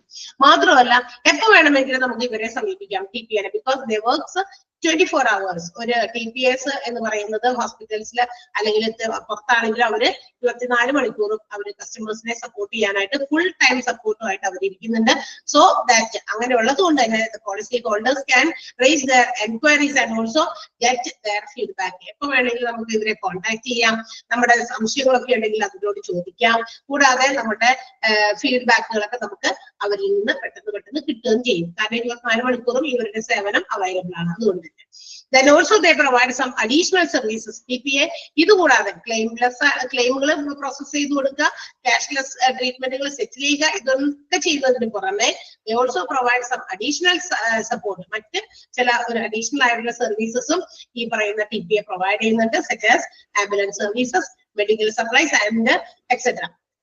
ഇത് ചില മെഡിക്കൽ ഉൽപ്പന്നങ്ങൾ കൊടുക്കുക, അതായത് മെഡിസിൻസോ അല്ലെങ്കിൽ അതിന്റെ എന്താ പറയുക ട്രീറ്റ്മെന്റിന് ചില പേഷ്യൻസിനൊക്കെ ഉപയോഗിക്കുന്ന ചില ഇൻസ്ട്രുമെന്റുകളൊക്കെ ഉണ്ടല്ലോ, അത് പ്രൊവൈഡ് ചെയ്യുക, ആംബുലൻസ് സർവീസ് പ്രൊവൈഡ് ചെയ്യുക, ഇതും നമ്മുടെ TPA ചെയ്യുന്ന കാര്യമാണ്. അപ്പൊ ഇത് എന്താ പറയാ TPA ഒത്തിരി കാര്യങ്ങൾ ചെയ്യുന്നുണ്ട്. ഇൻഷുറൻസിനെയും ഇൻഷുറൻസ് ഹോൾഡറിനെയും തമ്മിൽ ബന്ധിപ്പിക്കുന്നു. അതിന് വേണ്ടിയിട്ട് അവരൊരു യുണീക്ക് ആയിട്ടുള്ള ഒരു ഐഡന്റിഫിക്കേഷൻ കാർഡ് അവർ ഉണ്ടാക്കി ഓരോ പോളിസി ഹോൾഡേഴ്സിനും കൊടുക്കുന്നു. ആ പോളിസി ഹോൾഡർക്ക് അതിന്റെ അടിസ്ഥാനത്തിലാണ് എന്ത് ചെയ്യുന്നത്, ക്ലെയിമുകൾ സെറ്റിൽ ചെയ്ത് കൊടുക്കുന്നത്. അപ്പൊ അതിനുവേണ്ടി ഒരു റെക്കോർഡ് അവർ മെയിൻറ്റെയിൻ ചെയ്യുന്നു, ക്ലെയിമുകൾ സെറ്റിൽ ചെയ്ത് കൊടുക്കുന്നു. എത്രയും ആസ് സൂൺ ആസ് പോസിബിൾ ആണ് കേട്ടോ എല്ലാ കാര്യങ്ങളും ഉറപ്പുകൊടുക്കേണ്ടവര്. ഞങ്ങൾ പെട്ടെന്ന് തന്നെ സ്മൂത്ത് ആയിട്ട് നിങ്ങളുടെ കാര്യങ്ങളൊക്കെ ക്ലെയിമുകളൊക്കെ സെറ്റിൽ ചെയ്ത് തരാമെന്നുള്ള ഒരു back end support TPA provide ചെയ്യുന്നുണ്ട്. Full time support 24 hours support കൊടുക്കുന്നത് കൊണ്ട് എപ്പോ വേണമെങ്കിലും നമുക്ക് എൻക്വയറീസ് നടത്താം, ഫീഡ്ബാക്കുകൾ ലഭ്യമാക്കാം. അഡീഷണൽ എക്സ്പെൻസുകൾ അല്ലെങ്കിൽ സർവീസസും such as medical supplies provide ചെയ്യുന്നത്, ആംബുലൻസ് സർവീസ് പ്രൊവൈഡ് ചെയ്യുന്നതുമായിട്ടുള്ള കാര്യങ്ങളും TPA ചെയ്യുന്നുണ്ട്. ഇതൊക്കെയാണ് TPA ഹെൽത്ത് ഇൻഷുറൻസിൽ ചെയ്യുന്ന കാര്യങ്ങൾ. TPA ഹെൽത്ത് ഇൻഷുറൻസിൽ ചെയ്യുന്ന കാര്യമുണ്ടോ നമ്മൾ ഈ പറഞ്ഞ 5 കാര്യങ്ങളാ ചെയ്യാം. ഓക്കെ, ക്ലിയർ ആയോ ഈ 5 പോയിന്റ്? മനസ്സിലായില്ലേ? ഒന്ന് വായിച്ചു നോക്കിയേ വേഗം. കൂടെ നിർത്താണ്, കുറച്ചും കൂടി ഉള്ളൂ ഇനി. ഒരുപാട് കാര്യങ്ങൾ നമുക്ക് പഠിക്കുക എന്നുള്ളതിനേക്കാൾ ഉപരി അറിയാനുണ്ട് കേട്ടോ ഇതിനകത്തൊക്കെ. അതാണ് ഞാൻ ഉദ്ദേശിച്ചത്.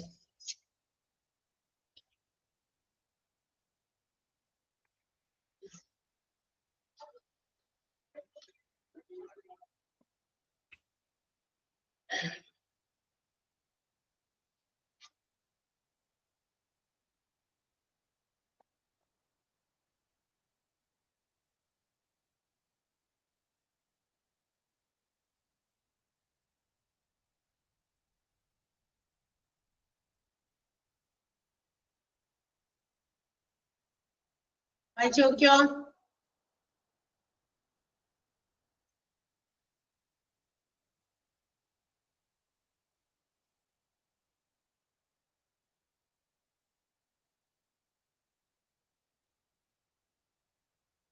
യെസ്, വായിച്ചല്ലോ അല്ലേ?